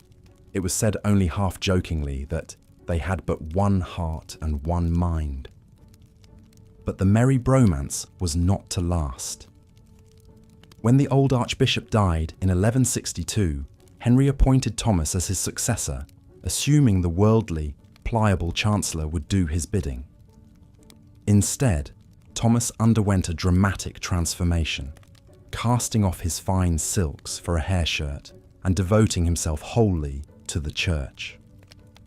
As the new Archbishop of Canterbury, Thomas fiercely defended the rights and privileges of the clergy against the king's attempts to bring them under secular law. The once fast friends became the bitterest of enemies, locked in a titanic struggle for power that would convulse the realm. The feud came to a tragic head in 1170 when an enraged Henry, fuming over Thomas's latest act of defiance, rashly exclaimed, "Will no one rid me of this turbulent priest?" 4 zealous knights, taking the king's words as a command, rode to Canterbury and brutally hacked the archbishop to death on the altar steps of his own cathedral. Christendom was aghast at the murder of an anointed prince of the church. Thomas was swiftly canonized as a martyr, and his shrine at Canterbury became a major pilgrimage site, immortalized by Chaucer in the Canterbury Tales. The penitent Henry was forced to do public penance, walking barefoot to the tomb and submitting to a symbolic scourging by the monks. And so Thomas Becket, the merchant's son, who began his journey as a common entertainer, ended it as a saint and a symbol of the eternal tug-of-war between church and state. It's a breathtaking arc, the stuff of legends, and a testament to the fluidity of medieval society where a man's wit and determination could propel him to the highest echelons of power. But for every shooting star like Becket, there were hundreds of nameless, forgotten minstrels eking out a precarious living on the roads of Europe. They were the medieval equivalent of starving artists, their lutes and fiddles in pawn, their next meal dependent on the generosity of strangers. Like modern buskers, they might sing for their supper outside a busy inn, or perform tricks in a marketplace, hoping to fill their hat with a few coins. If they were lucky, they might secure a position with a noble household, providing musical accompaniment for feasts and entertainments. But such gigs were not easy to come by. As the 15th century writer Robert Henryson lamented, "The life of a court minstrel is a tough one. To earn your keep, you must forever hold your tongue and play the perfect servant. Those who couldn't catch a patron's eye faced a wearying life of constant travel, their feet blistered from miles of trudging down dusty roads. They were at the mercy of the weather and the fickle whims of audiences. A minstrel who failed to please might find himself pelted with rotten vegetables or worse. Some faced stiff competition from more exotic entertainers, like acrobats and animal trainers. A French lord's account books record a payment of 3 gold écus to the man with the dancing bear, 5 écus to the Moor with the juggling ferrets, and a measly half écu to Jacques the balladeer. Poor Jacques, upstaged by ferrets. But for all their hardships, these wandering performers played a vital role in medieval society. In a time before mass media, they were the primary purveyors of news, carrying songs and stories from town to town. They helped to spread new ideas and fashions, along with the occasional bawdy joke. Their ballads and poems, passed down orally from generation to generation, are some of our only windows into the thoughts and feelings of ordinary medieval folk.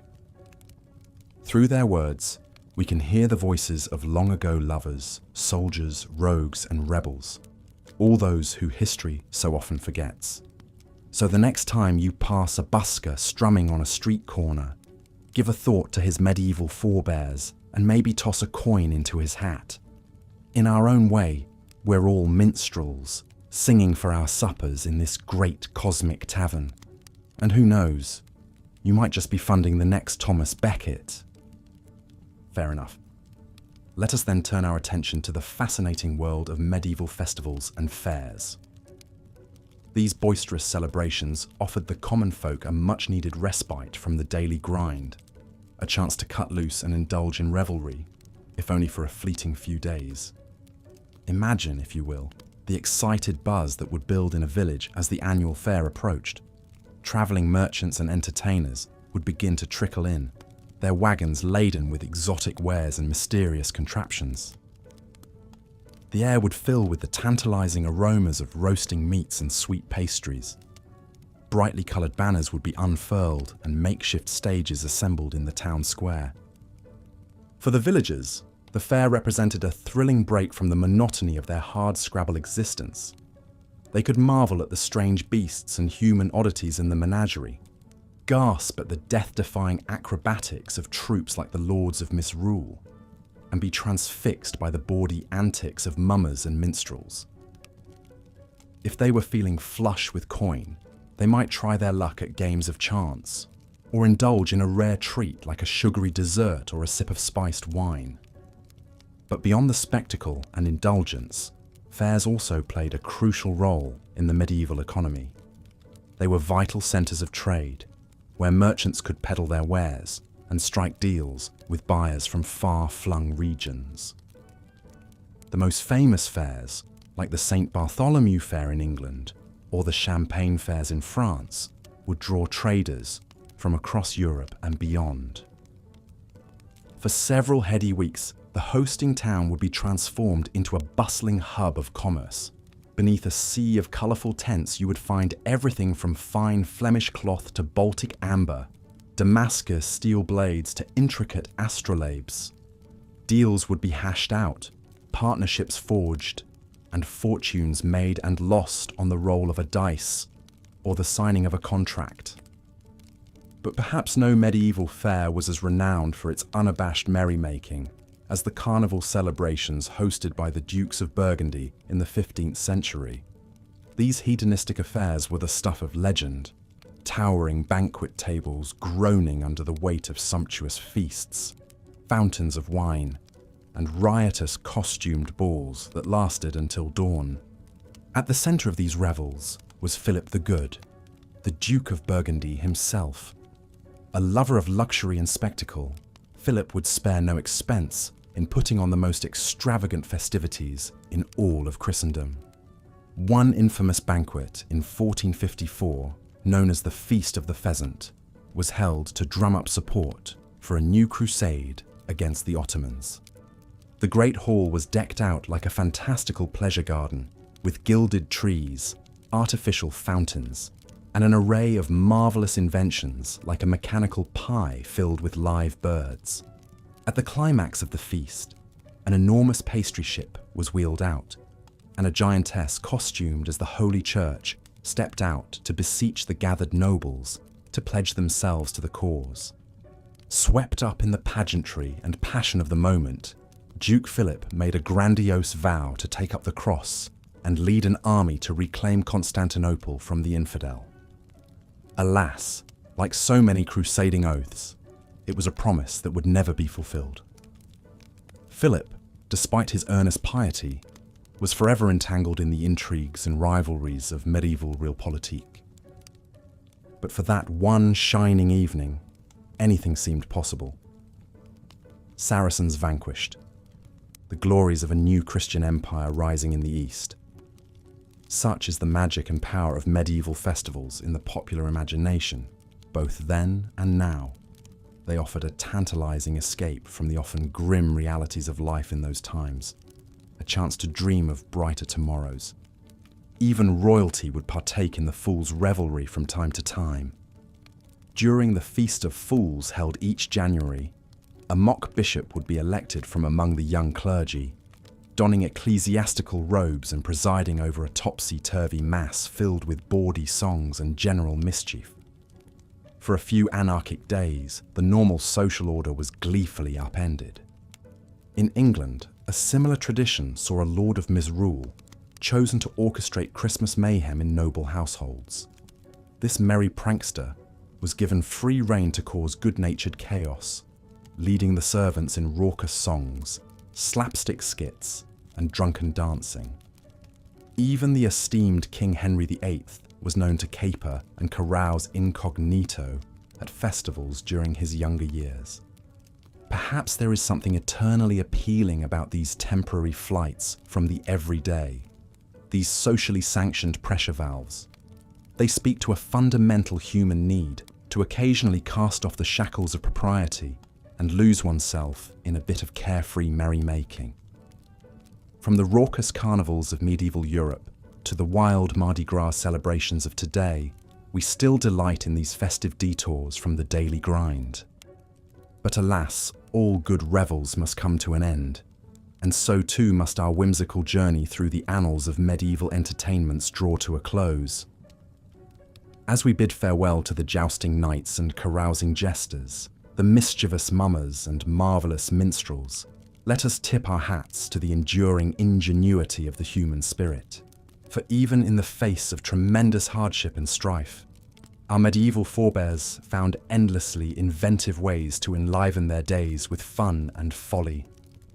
May we all strive to bring a bit more of their playful resourcefulness into our modern lives, to fill our days with life-affirming laughter and wonder at every opportunity. And with that gentle reminder, dear viewer, I bid you good night. Sweet dreams of spirited lute strumming and salty tavern tales to you all. You make an excellent point about the importance of fairs to the medieval economy. The great seasonal trade fairs served as vital commercial hubs, attracting merchants and customers from far and wide. These vibrant gatherings were not only crucial for conducting business, but also provided rare opportunities for people to socialize, be entertained, and experience a bustling atmosphere so different from the usual pace of medieval life. One of the largest and most famous of these events was the Stourbridge Fair, held annually near the town of Cambridge, England. Originating way back in the early 1200s as a local gathering for farmers and tradesmen, the fair steadily grew over the centuries in both size and significance. By the late Middle Ages, merchants came from all over England and even from continental Europe to attend the Stourbridge Fair. For nearly a month from late August to late September, the normally quiet meadows outside Cambridge transformed into a vast tented city alive with commerce and revelry. A Spanish visitor to the fair in the 1400s marvelled at the endless rows of stalls selling all manner of goods. Fine textiles, precious spices, handcrafted wares, barrels of wine and ale. It was like the entire world of trade condensed into a single time and place. Just imagine the sights and sounds of this sprawling fair at its peak. Everywhere, merchants and vendors would be calling out their wares, enticing passers-by. Silks and satins, velvets and lace, the finest fabrics from Italy and the East. Spices from distant lands, cinnamon, pepper, cloves, fit for a king's table. Mead as golden as the sun, ale as dark as night, wines to lift the spirit. Mingling with the shouts of sellers was the clamour of countless voices, haggling over prices in a dozen languages and accents.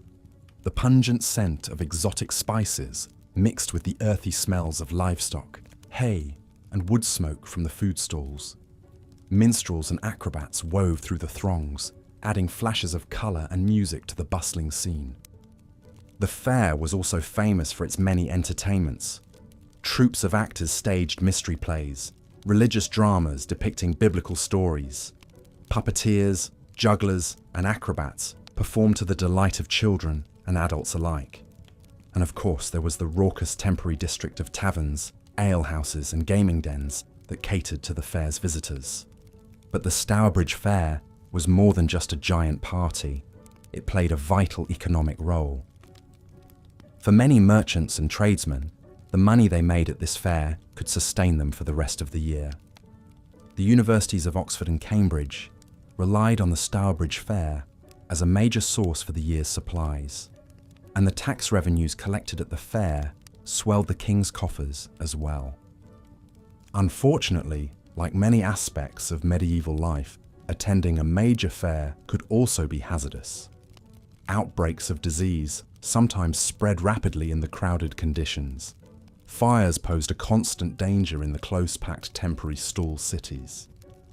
And the large concentrations of wealth inevitably drew thieves and scammers.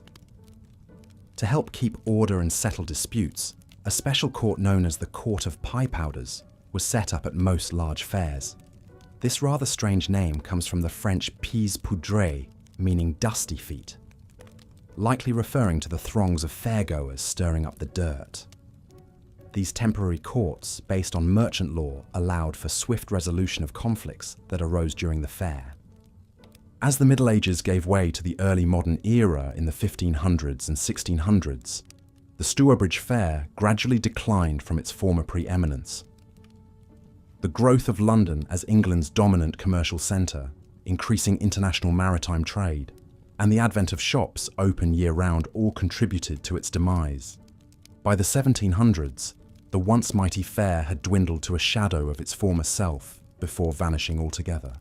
But for several centuries, the Stourbridge Fair reigned as the indisputable highlight of the medieval English trade calendar. A whirling, sprawling, riotous melange of high commerce and lowbrow amusements, where for a few glorious weeks the usual rules and rhythms of life were suspended. It must have been an incredible spectacle to behold, a grand finale to the fleeting warm days before the onset of another long, lean winter. As we draw near the end of our look at the wild world of medieval pastimes and entertainments, it's fascinating to consider just how important a role these festivities played in the lives of people long ago. From spirited jousts to dizzying trade fairs, they offered not just diversion, but real meaning and much-needed breaks from the unrelenting labour and hardships that most endured. In a time before mass communication and easy travel, events like tournaments and festivals were cherished chances to come together as a community, to experience something new and exciting. The pageantry of a joust, the sensory overload of a fair, the bawdy antics of a jester. These joys were all the sweeter for their rarity. Of course, as with many aspects of history, we have to be careful not to over-romanticize the past. For the vast majority of people, leisure time was a luxury and daily survival a constant struggle. Many of the entertainments we've discussed were largely the preserve of the wealthy and privileged, and even the fun could be rough. Injuries and deaths were common at tournaments, and drunken brawls a regular occurrence at fairs. But that makes the resilience and ingenuity of medieval people all the more remarkable. In a world so full of obstacles and adversity, they still found ways to come together and celebrate, to infuse their difficult lives with colour and excitement. Just like people in every place and period of history, they showed that indomitable human urge to make meaning and seek joy, even in the unlikeliest of circumstances. So while it's easy to dismiss the Middle Ages as a backward, barbaric time, the truth is always more complex. The more we learn about the beliefs, struggles, and daily experiences of medieval people, the more we may recognise some of our own hopes and fears reflected back at us. At the end of the day, across the vast gulf of centuries, they were not so different from us. Just humans doing their best with the lot they were given, finding what joy and meaning they could along the way. And if our modern world, with all its wonders and conveniences, should ever feel too frenetic or frayed, perhaps we could learn a thing or two from our medieval ancestors about the simple pleasures of a bawdy story well told, or a lively tune played on a humble lute under an open sky. But for now, the sights and sounds of our imaginary Stourbridge Fair begin to gently recede as weariness draws its soft cloak about us. The bright banners and tents fade into twilight shadows, the shouts and laughter of the fairgoers, muffled to a distant murmur. Rest now, weary time traveller, and may your dreams be filled with the vivid colours and merry melodies of a world long past, but never truly lost. Good night. The nobility also enjoyed lavish feasts and banquets, which were a chance to showcase their wealth, power, and sophisticated tastes. The great halls of castles and manors would be decked out with embroidered tapestries, gleaming candelabras, and long tables covered in white linen. The guests, dressed in their finest attire, would be seated according to their rank, with the host and most important personages at the high table. The kitchens would be a hive of activity, with dozens of cooks, scullions, and servers preparing a dizzying array of dishes. A typical feast might start with a first course of soups, stews, and savoury tarts, followed by a main course of roasted meats like venison, wild boar, swan, and peacock, often presented in elaborate displays with their feathers reattached. Alongside the meats, there would be a variety of side dishes, including freshwater fish, eels, lobster, oysters, salads, and a plethora of vegetables like peas, asparagus, and artichokes. The finest delicacies were flavoured with exotic and expensive spices like saffron, ginger, cloves, and nutmeg, which were imported from distant lands at great cost. Diners would eat off of trenchers, which were flat rounds of stale bread that served as an edible plate. They would use their personal knife to spear food from the common serving dishes, and their fingers to convey it to their mouth. Forks were not in common use yet. Between courses, the trenchers would be given as alms to the poor. Wine, ale, and mead flowed freely from ornate goblets and drinking horns. A royal feast could feature up to 7 courses and last for many hours, often with musicians, jesters, and other entertainments between the courses. It was considered the height of refinement and courtesy for a lord to offer a particularly choice morsel of food to an honoured guest with his own knife. One of the most lavish and legendary feasts of the medieval period was the Feast of the Pheasant, hosted by Philip the Good, Duke of Burgundy, in 1454. The occasion was Philip's declaration of his intent to go on a crusade against the Ottomans, who had recently captured Constantinople.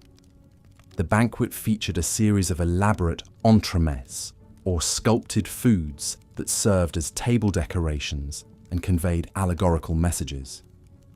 There was a large pudding in the shape of a castle with the banners of the Ottoman Sultan, which Philip dramatically sliced into. There was a giant pie from which burst 28 musicians dressed as birds when it was cut open. The table also featured a statue of a naked woman crying tears of rosewater in supplication for the defense of Constantinople. Each course was served to the accompaniment of pageants, songs, and dramatic readings celebrating the chivalric valor of going on crusade. At the high point of the feast, a live pheasant was brought in, elaborately decorated with a gold collar and jewels. Philip and his fellow lords made solemn vows on the pheasant to fight the infidel. Ironically, despite all the pomp and ceremony, Philip never actually went on crusade, as he was too preoccupied with enlarging his own territories. The Feast of the Pheasant exemplified the late medieval style of courtly opulence and pageantry. Such occasions were designed to dazzle the senses and showcase the wealth and power of the nobility. They were also highly symbolic, with each decorative element and figure conveying a story or moral lesson. The birds bursting out of pies represented the souls being freed from the torments of purgatory. The woman weeping rosewater tears embodied the anguish of Christians suffering under Ottoman rule. Despite their extravagance, medieval banquets could also be quite unhygienic affairs by modern standards. The rush floors of the great halls were often littered with bones, spilled food and drink, and even dog droppings from the lord's hunting hounds lounging under the tables. The elaborate displays of dressed-up animals like peacocks with all their plumage would be left out for hours, becoming a breeding ground for bacteria. and the communal washing of hands in shared basins of water before and after the meal did little to prevent the spread of disease. Amidst all the excess and grandeur of noble feasts, one quiet revolutionary was laying the foundations of modern French cuisine.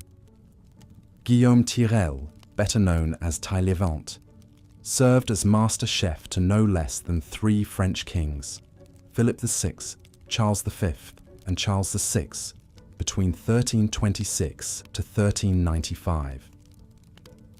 Taillevent's reputation was such that he was placed in charge of organising the coronation feast of Charles V in 1364, which featured a staggering array of 66 dishes divided into 3 courses.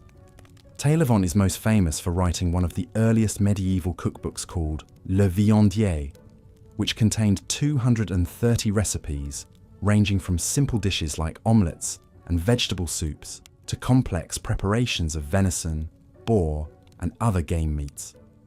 Taillevent emphasized the importance of fresh ingredients, careful seasoning, and attractive presentation. He also began to codify the elaborate rituals and protocols of formal dining, such as the progression of courses, the pairing of dishes with sauces, and the art of carving meats. Some of Taillevent's recipes seem strange and unappealing to modern tastes, such as the garbage, which was a stew made from the entrails and offal of various animals.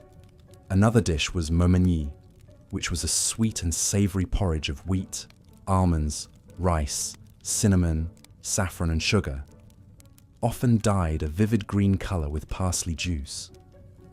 The most infamous was cockentrice, a Frankenstein-esque creation made by stitching together the upper half of a capon with the bottom half of a piglet and coating it in egg yolk and saffron before roasting.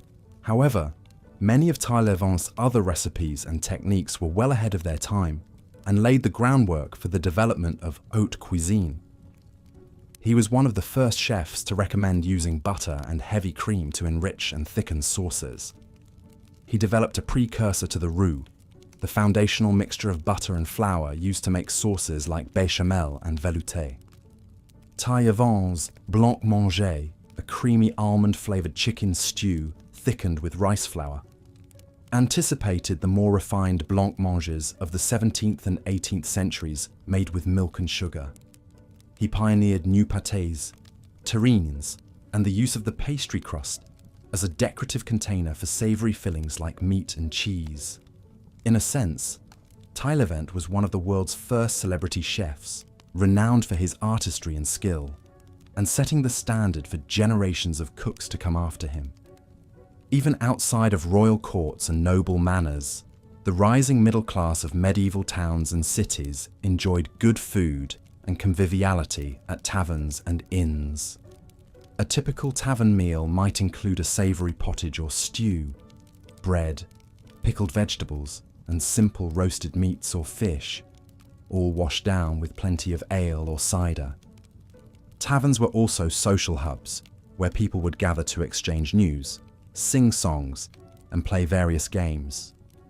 Dice games were especially popular, including early versions of craps and hazard. Other common games included nine men's Morris, fox and geese, tables, an early form of backgammon, and chess. Chess was considered the most intellectually challenging and prestigious of the medieval games, the so-called Game of Kings. It was a favourite pastime of nobles, scholars and clergy, who would often engage in matches for high-stakes wagers. The Lewis chessmen are perhaps the most famous surviving medieval chess pieces, discovered on the Isle of Lewis off the coast of Scotland in 1831. The hoard contained 93 game pieces in total, including kings, queens, bishops, knights and pawns, intricately carved from walrus ivory and whale's teeth in the elaborate Romanesque style of the 12th century. Most of the pieces are housed in the British Museum, with a few held at the National Museum of Scotland. The Lewis chessmen capture the vibrant and imaginative spirit of medieval craftsmen. The kings sit slouched on their thrones, wearing dour expressions and holding their swords across their laps. The knights are mounted on small ponies, their eyes bulging with fierce concentration. The rooks or warders are depicted as wild-eyed berserker warriors biting the tops of their shields in battle frenzy. Scholars believe the chessmen were likely crafted in Trondheim, Norway, between 1150 to 1200 AD. At that time, the Isle of Lewis was part of the Kingdom of Norway, and the presence of such a rich hoard suggests it may have belonged to a high-ranking noble who was travelling through the area. Archaeologists speculate that the chessmen may have been concealed during a shipwreck or buried by a merchant en route to trading markets in Ireland.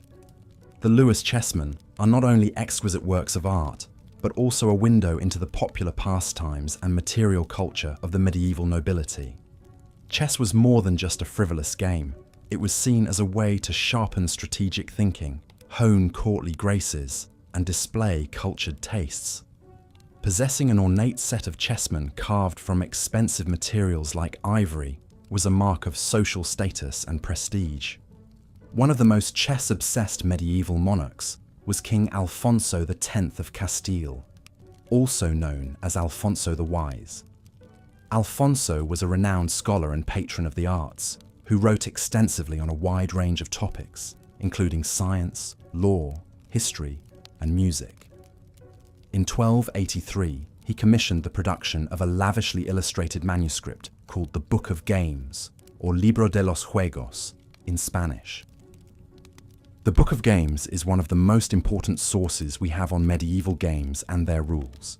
It contains 97 pages of detailed descriptions and colour illustrations of various games, primarily chess, dice, and tables.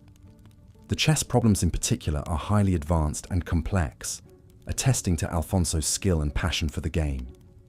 Interestingly, the book also includes astrological charts linking certain dice rolls to the influence of the planets and the zodiac. This reflects the medieval belief in the interconnectedness of all aspects of the cosmos and how even seemingly random games of chance could be imbued with deeper symbolic meaning. Alfonso was not alone in his love of gambling. Many medieval nobles were notorious for their high-stakes wagers on games of dice, cards, and chess. In 1254, King Louis IX of France had to ban gambling on the Crusades because too many of his soldiers were losing their money and arms. In England, King Henry VIII was known to lose vast sums at dice and cards, contributing to the depletion of the royal treasury. Perhaps the most extravagant expression of the medieval passion for gambling was the Ridotto, or private gambling house, established in Venice in 1638. The Ridotto was essentially an early casino, featuring various rooms and tables for playing games like Bezzetta, Biribi, and dice. It catered to the wealthy nobility and was famous for its opulent decor with gilded mirrors, plush carpets, and frescoed ceilings. The Ridotto set the stage for the development of casinos and gambling resorts in the modern era. But it also reflects the timeless human fascination with games of chance and skill, the thrill of risk and reward, and the desire to test one's luck and prowess against others. From the humblest tavern dice games to the Game of Kings, played with ornate ivory chessmen, medieval pastimes reveal the ingenuity and playfulness of the human spirit across the ages. Of course, no medieval nobleman's prestige was complete without a love of hunting, the true sport of kings. Hunting was not just a recreational pastime, but also an important symbolic ritual that affirmed rank, martial prowess, and dominion over nature. Great lords maintained vast hunting parks called forests, chases, or warrens, where they alone had the right to hunt game like deer, boar, and hare. These parks were patrolled by gamekeepers and foresters who prevented poaching by commoners on pain of severe punishment. A nobleman's hunting retinue was a microcosm of the medieval social order. At the top was the lord himself, often on horseback, armed with a sword, lance, or bow. Then came his huntsmen, prickers, and yeomen, each with their specialized roles and distinctive livery. The huntsmen, also called burners, handled the hounds. The big, powerful raches and alontes used to chase and bring down the quarry. Prickers were mounted hunters who rode ahead to flush out game with horns and cries of "Hike a Talbot," "Hike a Beaumont." Lower in status were the unmounted yeomen armed with boar spears and quarterstaffs, and the beaters who drove prey out of the underbrush with staves and rattles. At the bottom were the humble trencher hounds who served as food tasters and disposers of offal and carrion. Strict codes and rituals governed every noble hunt. The type of game hunted, the weapons used, and even the cuts of meat one was entitled to all depended on one's place in the feudal hierarchy.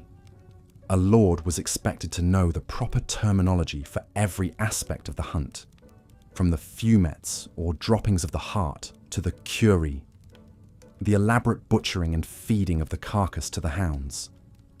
Few lords were more passionate about hunting than Philip the Bold, Duke of Burgundy. Philip was a larger-than-life figure who embodied the pageantry and excess of the Burgundian court in the 14th century.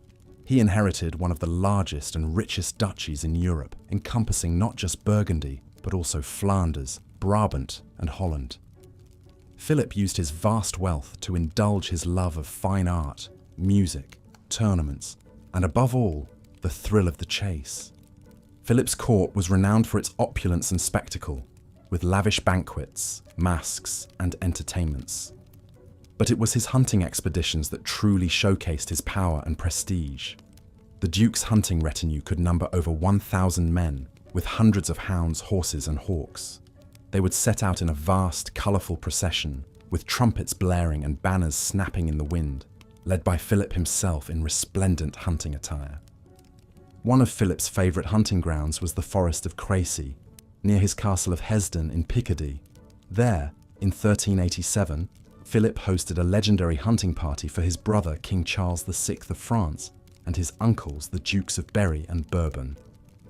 The forest was stocked with a staggering array of game, including deer, boar, wolves, foxes, hares, and birds. The hunters rode out at dawn, divided into 4 parties, each led by one of the royal dukes. Philip, as the host, had the privilege of leading the first chase. According to the chronicler Jean Froissart, the duke's hounds quickly flushed out a hart of 10, a magnificent stag which led them on a wild chase through the forest.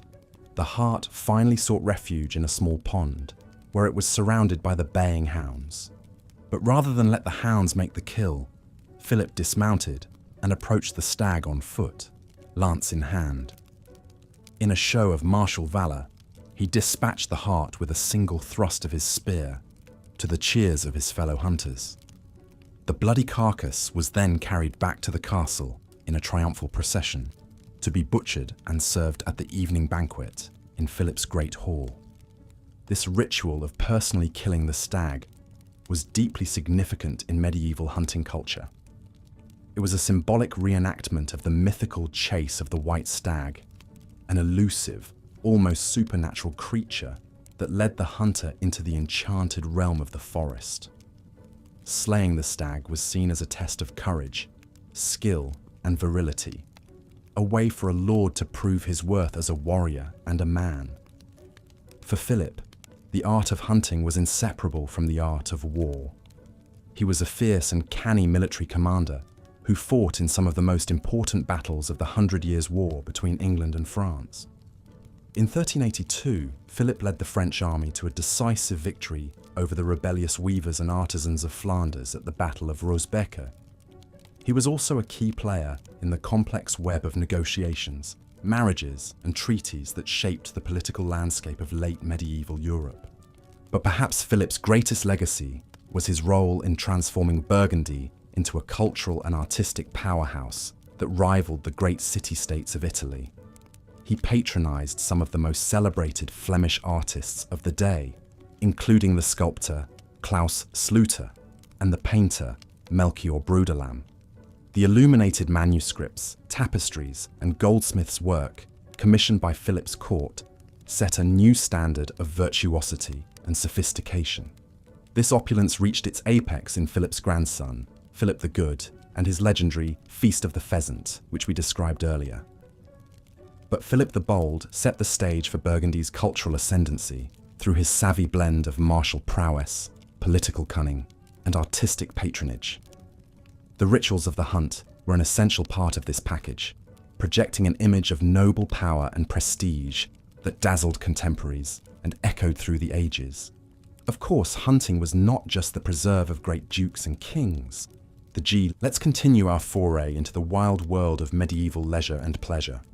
But before we get too carried away, I must caution that the nobility tended to have all the fun, while life was no carnival for the toiling peasants.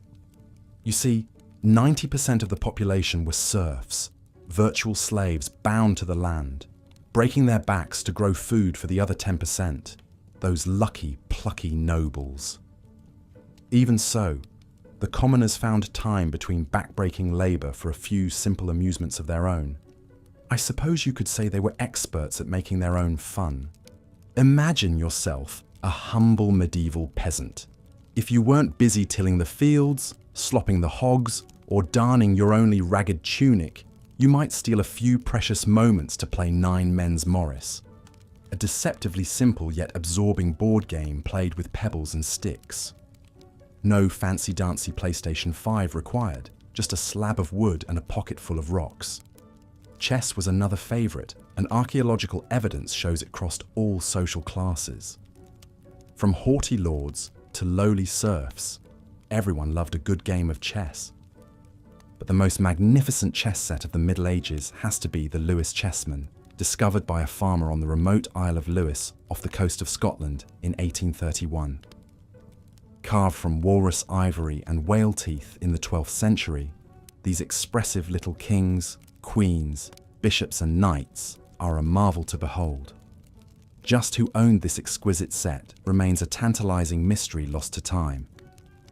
Some speculate a merchant was carrying them to a lucrative sale when his ship foundered near Lewis. Imagine the look on his face as his precious cargo plummeted to the bottom of the sea. But they were not doomed to a watery grave forever. Only about 700 years or so before being miraculously resurrected. But I digress, so back to our poor beleaguered peasants.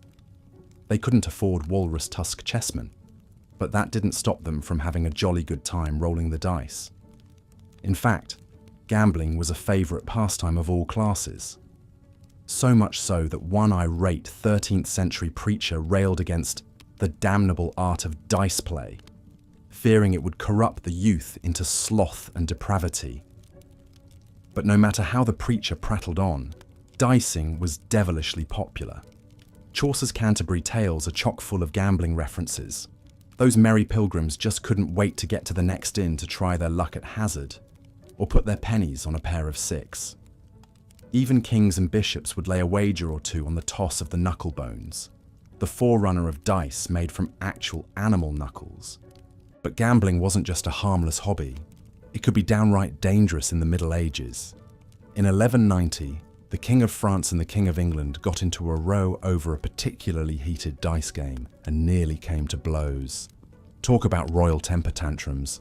One can only imagine the poor quaking page who had to break up that spat. But it seems the French never learned their lesson. A few centuries later, King Henry IV of France once lost an entire district of Paris in a single roll of the dice. Now that's what I call high-stakes gambling. Indeed, such wagers could have far-reaching consequences. According to medieval chroniclers, the region of Mortain in Normandy got its name from a very unlucky throw of the dice. The story goes that William of Normandy lost the county to his brother Robert during a game and exclaimed in French, "Mal tien," meaning badly held. Whether a tall tale or true story, it certainly proves that when it came to dicing, the stakes didn't get much higher than a chunk of the duchy. But for those wishing to avoid flashing daggers over the hazard table, a friendly game of tables was just the ticket. An ancestor of our modern backgammon, this ancient game was hugely popular across medieval Europe, from London to Constantinople. The Book of Games, commissioned by King Alfonso X of Castile, depicts bejeweled nobles and turbaned Moors hunched in studious concentration over their boards. One can almost hear the satisfying rattle of the dice and click-clack of the pieces. Curiously, many surviving sets have a lopsided number of counters, perhaps to give a skilled player a winning edge over a well-heeled but half-witted opponent. But you may be wondering, with all this talk of gambling, where did medieval folk go to get their game on? Why, the local tavern, of course. These dingy, smoky dens served up hearty helpings of ale, gossip, and gaming galore. Forget the jousts and tournaments. This is where the real action happened. Imagine a cramped, dimly lit room packed with boisterous patrons. A virtual rogues gallery of cut purses, sailors, apprentices, and wayward clerics, their faces flickering in the light of guttering tallow candles. In one corner, a grizzled man-at-arms rolls his remaining dice with a trembling hand, the last of his wages riding on this final toss. In another, a group of rascally students cluster over a game of fox and geese, their whoops of triumph and howls of despair punctuating the merry din. The harried tavern keeper scurries to and fro with foaming flagons of ale, pausing only to cuff the ears of a stable boy filching hazelnuts from a bowl. Yes, it's a far cry from the glittering castle banquet hall, but you can't beat it for a good night out. But man cannot subsist on dice alone, so all this gaming would work up a mighty hunger and powerful thirst. No worries though, for the average tavern offered a lip-smacking array of hearty fare to keep those gamblers going. A typical spread might include crusty manchette bread, zesty cheese, and perhaps a leek pottage, all washed down with quarts of strong brown ale. And if you were feeling particularly flush, you might splash out on a roasted capon or savoury meat pie. Just be sure to keep one eye on your trencher and the other on your purse, lest some light-fingered rogue make off with your supper or your steaks. But I fear I may have painted too sordid a picture of the medieval tavern. To be sure, many were upstanding establishments frequented by honest working folk just looking to unwind after a hard day's toil. Why even the most respectable craftsman would gather to hoist a pint, swap tales, and yes, enjoy a friendly game or three. The tailor might try his hand against the cooper, the girdler against the glover, their good-natured ribbing and occasional oaths echoing into the wee hours. But gaming wasn't the only entertainment on offer at your local medieval watering hole.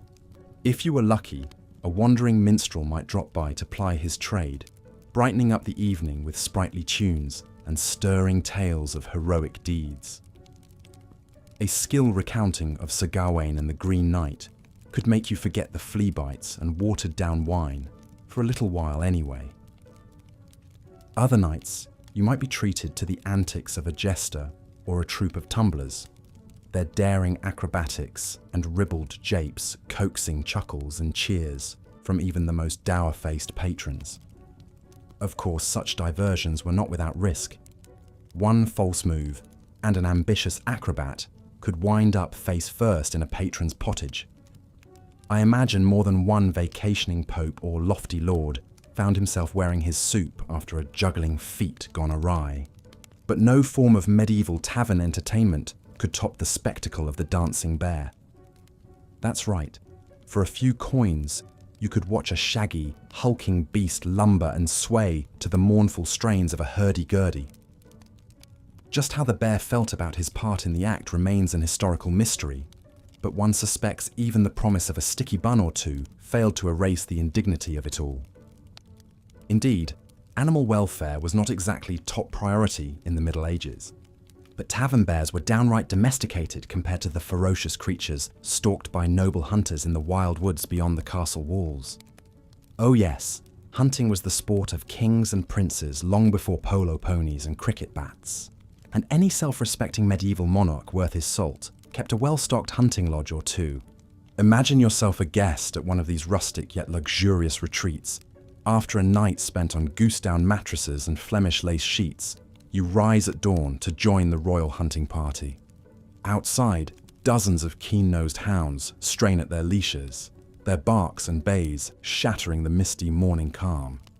Liveried pages scurry to and fro bearing gleaming hunting horns and tooled leather saddles. And what a resplendent sight are the nobles themselves in their fur-trimmed cloaks and rich velvet gowns. But don't be fooled by all the pomp and pageantry. This is no pony ride in the park.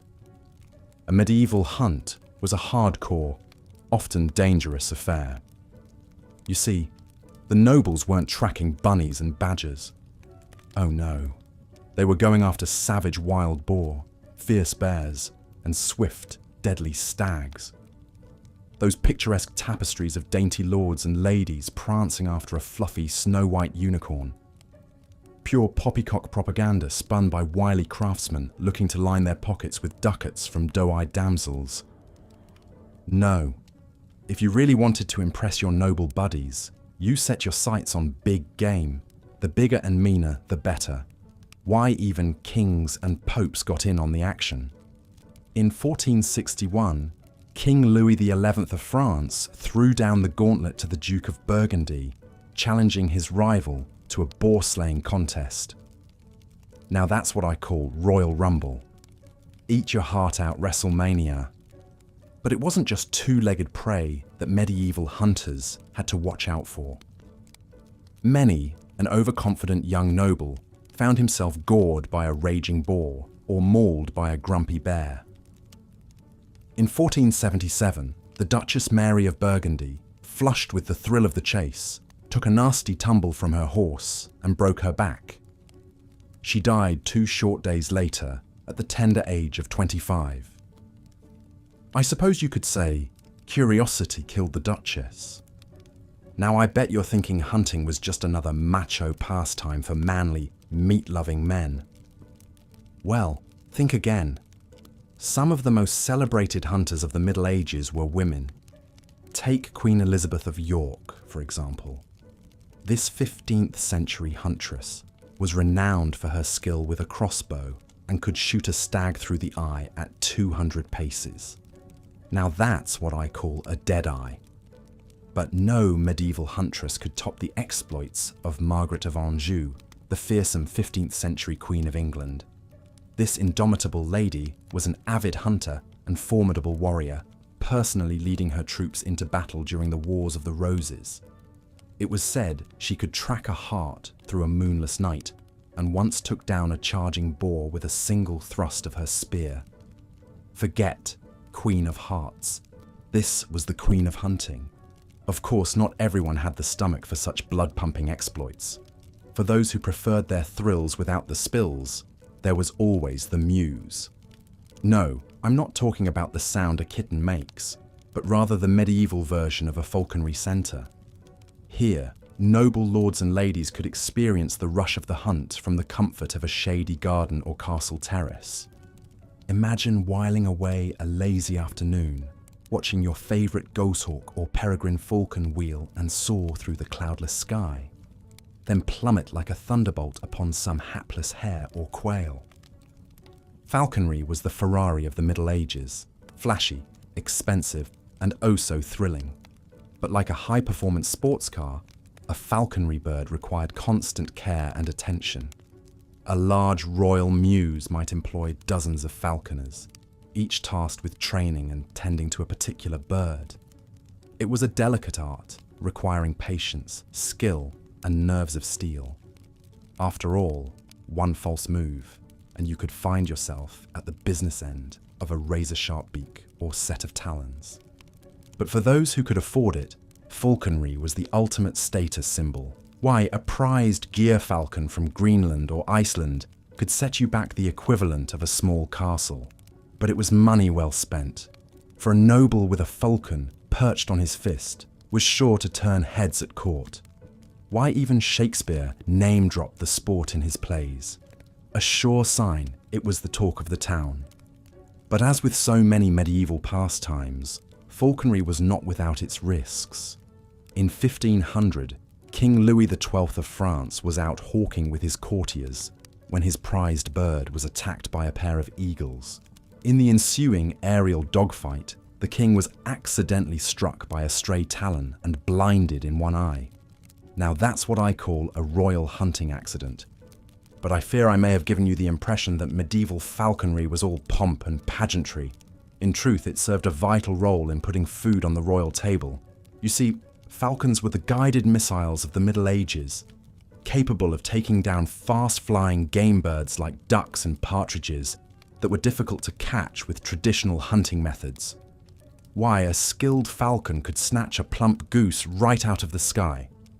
A welcome addition to any medieval feast. Ah, but we mustn't forget the real stars of the show, the birds themselves. From the majestic gerfalcon to the nimble merlin, these feathered hunters were the pride and joy of any medieval muse. But perhaps none was more prized than the peregrine falcon, a sleek, swift predator that could reach speeds of over 200 miles per hour in a high-speed dive known as a stoop. Watching one of these magnificent birds plummet from the heavens to strike its quarry was a sight that would make even the most jaded noble's heart skip a beat. But as much as the nobles loved their falcons, they weren't above a little friendly competition. Falconry contests were a popular pastime, with nobles vying to see whose bird could take the most game or perform the most dazzling aerial maneuvers. Why, in 1390, King Richard II of England organised a grand falconry tournament to celebrate his marriage to Anne of Bohemia.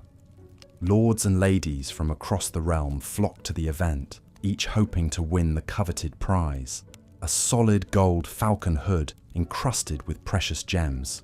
But while falconry was a sport fit for a king, it wasn't the only winged wonder to capture the medieval imagination. No, for some, nothing could beat the majestic sight of a mighty swan gliding across a glassy moat. But don't let their serene beauty fool you. In the Middle Ages, swans were serious business. You see, all swans were property of the crown, and woe betide any peasant caught poaching one for their pot. Why, in 1482, a hapless farmer was hanged for killing a swan that had been eating his crops. I suppose you could say it was a case of duck, goose, swan. But not all medieval bird lovers were so bloodthirsty. In fact, some preferred to keep their feathered friends closer to home. Songbirds like nightingales, linnets, and goldfinches were popular pets among the nobility, prized for their sweet voices and colourful plumage. Why, even nuns and monks got in on the action, keeping finches and canaries to brighten up their cloisters with a little bird song. But perhaps the most famous medieval bird lover of all was Saint Francis of Assisi. This gentle Italian friar was renowned for his love of all God's creatures, great and small. Legend has it that he once preached a sermon to a flock of attentive birds, exhorting them to praise their creator with their songs. Now that's what I call a bird-brained idea. But I digress. You're probably wondering what all this talk of hawks and swans has to do with medieval entertainment. Well, you see, falconry and bird-keeping were just two of the many ways that medieval folk found beauty and wonder in the natural world. In a time before zoos and wildlife documentaries, the creatures of forest and field held a special fascination for people of all classes. Why, even the humble hedgehog had its moment in the medieval sun. Yes, you heard me right. The hedgehog. In the Middle Ages, these spiky little insectivores were believed to have all sorts of magical powers. Some folk kept them as pets, believing they could ward off evil spirits and cure everything from baldness to bubonic plague. Others used their quills to make charms and amulets, or even ground them up into potions and powders. But perhaps the most bizarre hedgehog-related pastime was the sport of urchin rolling. Competitors would roll a live hedgehog down a hill and place bets on how far it would go before unrolling itself. Now that's what I call a prickly situation. I can only imagine the hedgehog's relief when it finally came to a stop, quills quivering with indignation. But lest you think the Middle Ages were all fun and games, let us not forget the grim realities of life. Through games of chance and skill, medieval people of all walks of life found ways to test their luck and stave off boredom. From the lowliest taverns to the halls of grand castles, The clatter of dice and chess pieces provided a lively soundtrack to medieval life. Perhaps the most famous gaming relics to survive from the Middle Ages are the Lewis chessmen.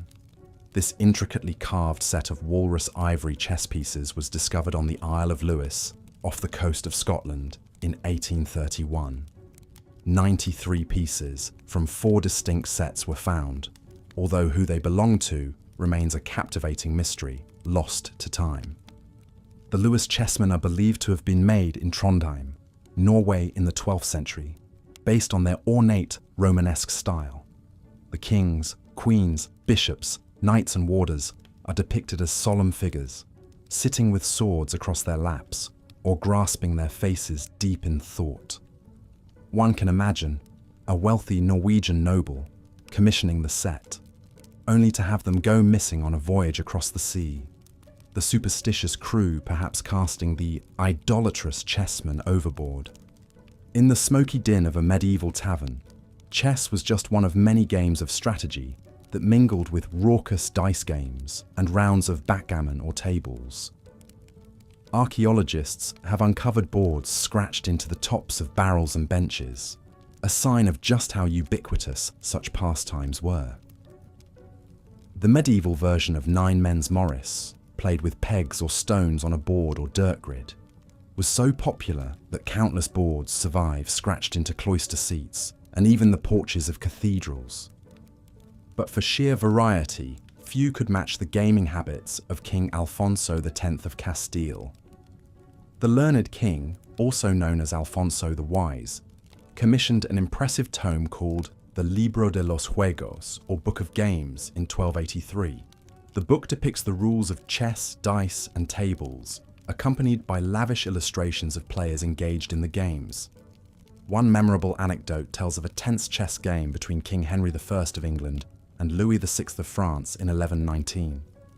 The two monarchs sat hunched over the board, each determined to outmaneuver the other.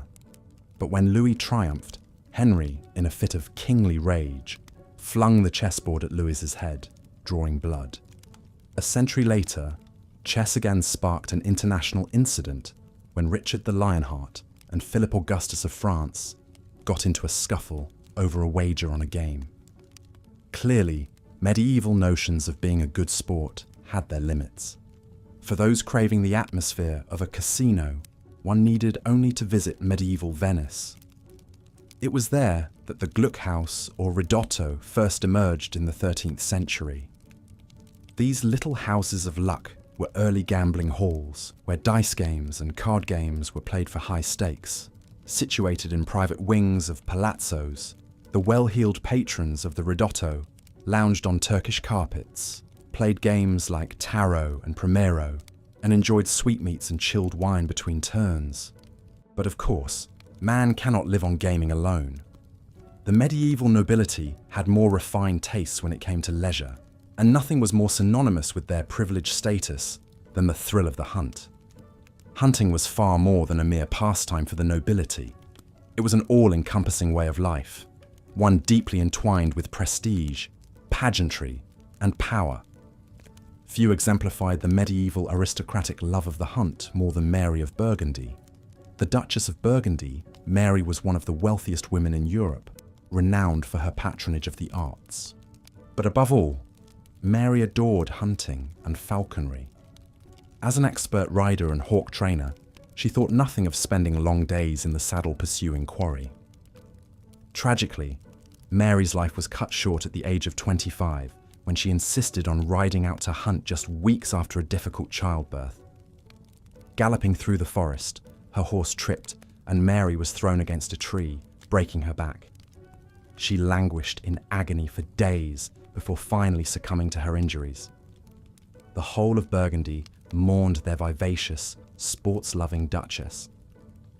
A medieval noble hunt was a grand affair, a portable festival that unfolded across the landscape.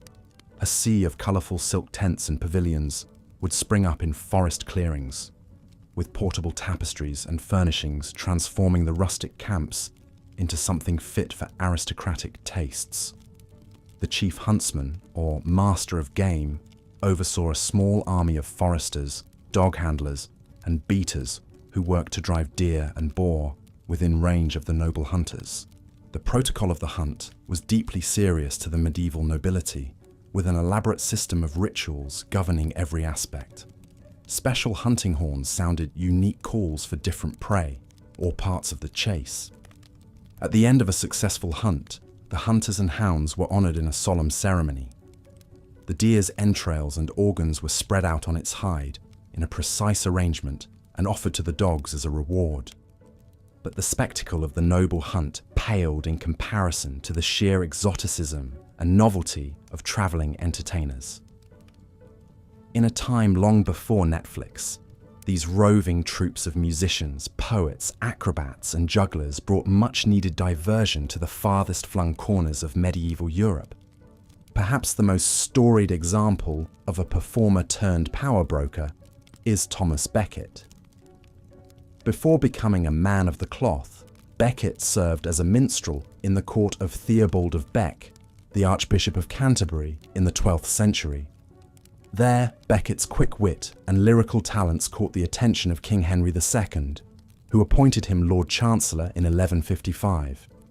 Becket and Henry became inseparable friends, partners in youthful revels and shenanigans.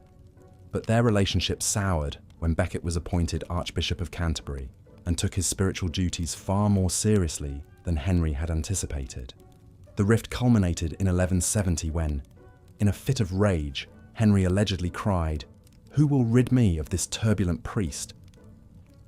4 of Henry's knights took this as a royal command. They rode to Canterbury Cathedral, where they confronted Becket, drew their swords and brutally murdered him on the altar steps. Becket's shocking martyrdom reverberated throughout Christendom. Miracles were reported at his tomb, and Canterbury became a major pilgrimage site, forever linked to Becket's memory. Of course, few minstrels could dream of rising to such lofty heights, or suffering such a dramatic demise. For most, a life on the road was one of hardship and uncertainty, forever chasing the next meal or a dry place to lay one's head. They were the medieval equivalent of starving artists. A group of 12th century French troubadours found their meal ticket by carrying the new art form of courtly love poetry from castle to castle. Singing florid odes comparing their noble patronesses to goddesses, poets like Chrétien de Troyes gained fame and royal favour.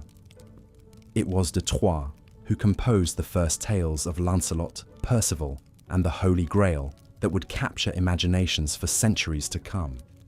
But perhaps no medieval entertainer was so synonymous with providing a good time as the humble court jester. Forever clad in motley, these impudent funny men cartwheeled across castle halls and banquet tables, regaling lords and ladies with ribald jokes, clever puns, and acrobatic feats. A famous jester named Roland le Péteur was known for his ability to jump up onto his liege's table, steal a quick swig of wine, and backflip off without disturbing a single dish. Such antics provided a welcome steam valve, allowing sly criticism of the social order under the guise of foolery. In a world where a stray word could mean a trip to the gallows, the jester's role as a sanctioned speaker of truth to power was vital. But a few special times a year, the social order itself turned upside down. Medieval people eagerly looked forward to festival days as a respite from ceaseless toil. And no celebration threw open the doors to misrule and mayhem quite like Carnival. With roots in Roman winter revelries, Carnival flourished in medieval Europe as a final burst of excess before the privations of Lent. This farewell to flesh reached its most riotous heights in 15th century Burgundy under the Dukes Philip the Good and Charles the Bold. For days, the streets of Bruges and Ghent became one continuous party, with lavish parades, bonfires, and open-air feasts. Elaborate costumes allowed revelers to shed their everyday identities and indulge their wilder natures. Role reversals were common, with the poor dressing as priests or nobles and vice versa. A lord of misrule was often elected to serve as a mock ruler who gleefully parodied the decrees of church and state. Such egalitarian antics foreshadowed the Feast of Fools held each December, when a lowly boy bishop ruled over even the highest church officials. This carnival spirit of social inversion provided a safety valve, however brief, from the rigid medieval hierarchy. But carnival was not the only time when medieval people let loose. Trade fairs, vital to the medieval economy, doubled as raucous festivals, complete with sideshows and entertainments. Sprawling across town squares or open fields, fairs like England's St. Bartholomew Fair became known as a Bartholomew baby, for the sheer number of unplanned pregnancies that followed each year. For a few precious days, peasants and nobles alike browsed stalls piled high with Flemish woolens, Venetian glassware, and exotic spices. They gaped at performing animals and hired freak shows. They guffawed at bawdy farces and mystery plays performed by amateur troupes. For a few silver pennies, the so-called Bartholomew birds could purchase mead and grilled pork pies, perhaps served by a comely tavern girl with a risque reputation. Such revelry no doubt provided a welcome escape from the drudgery and danger of medieval life.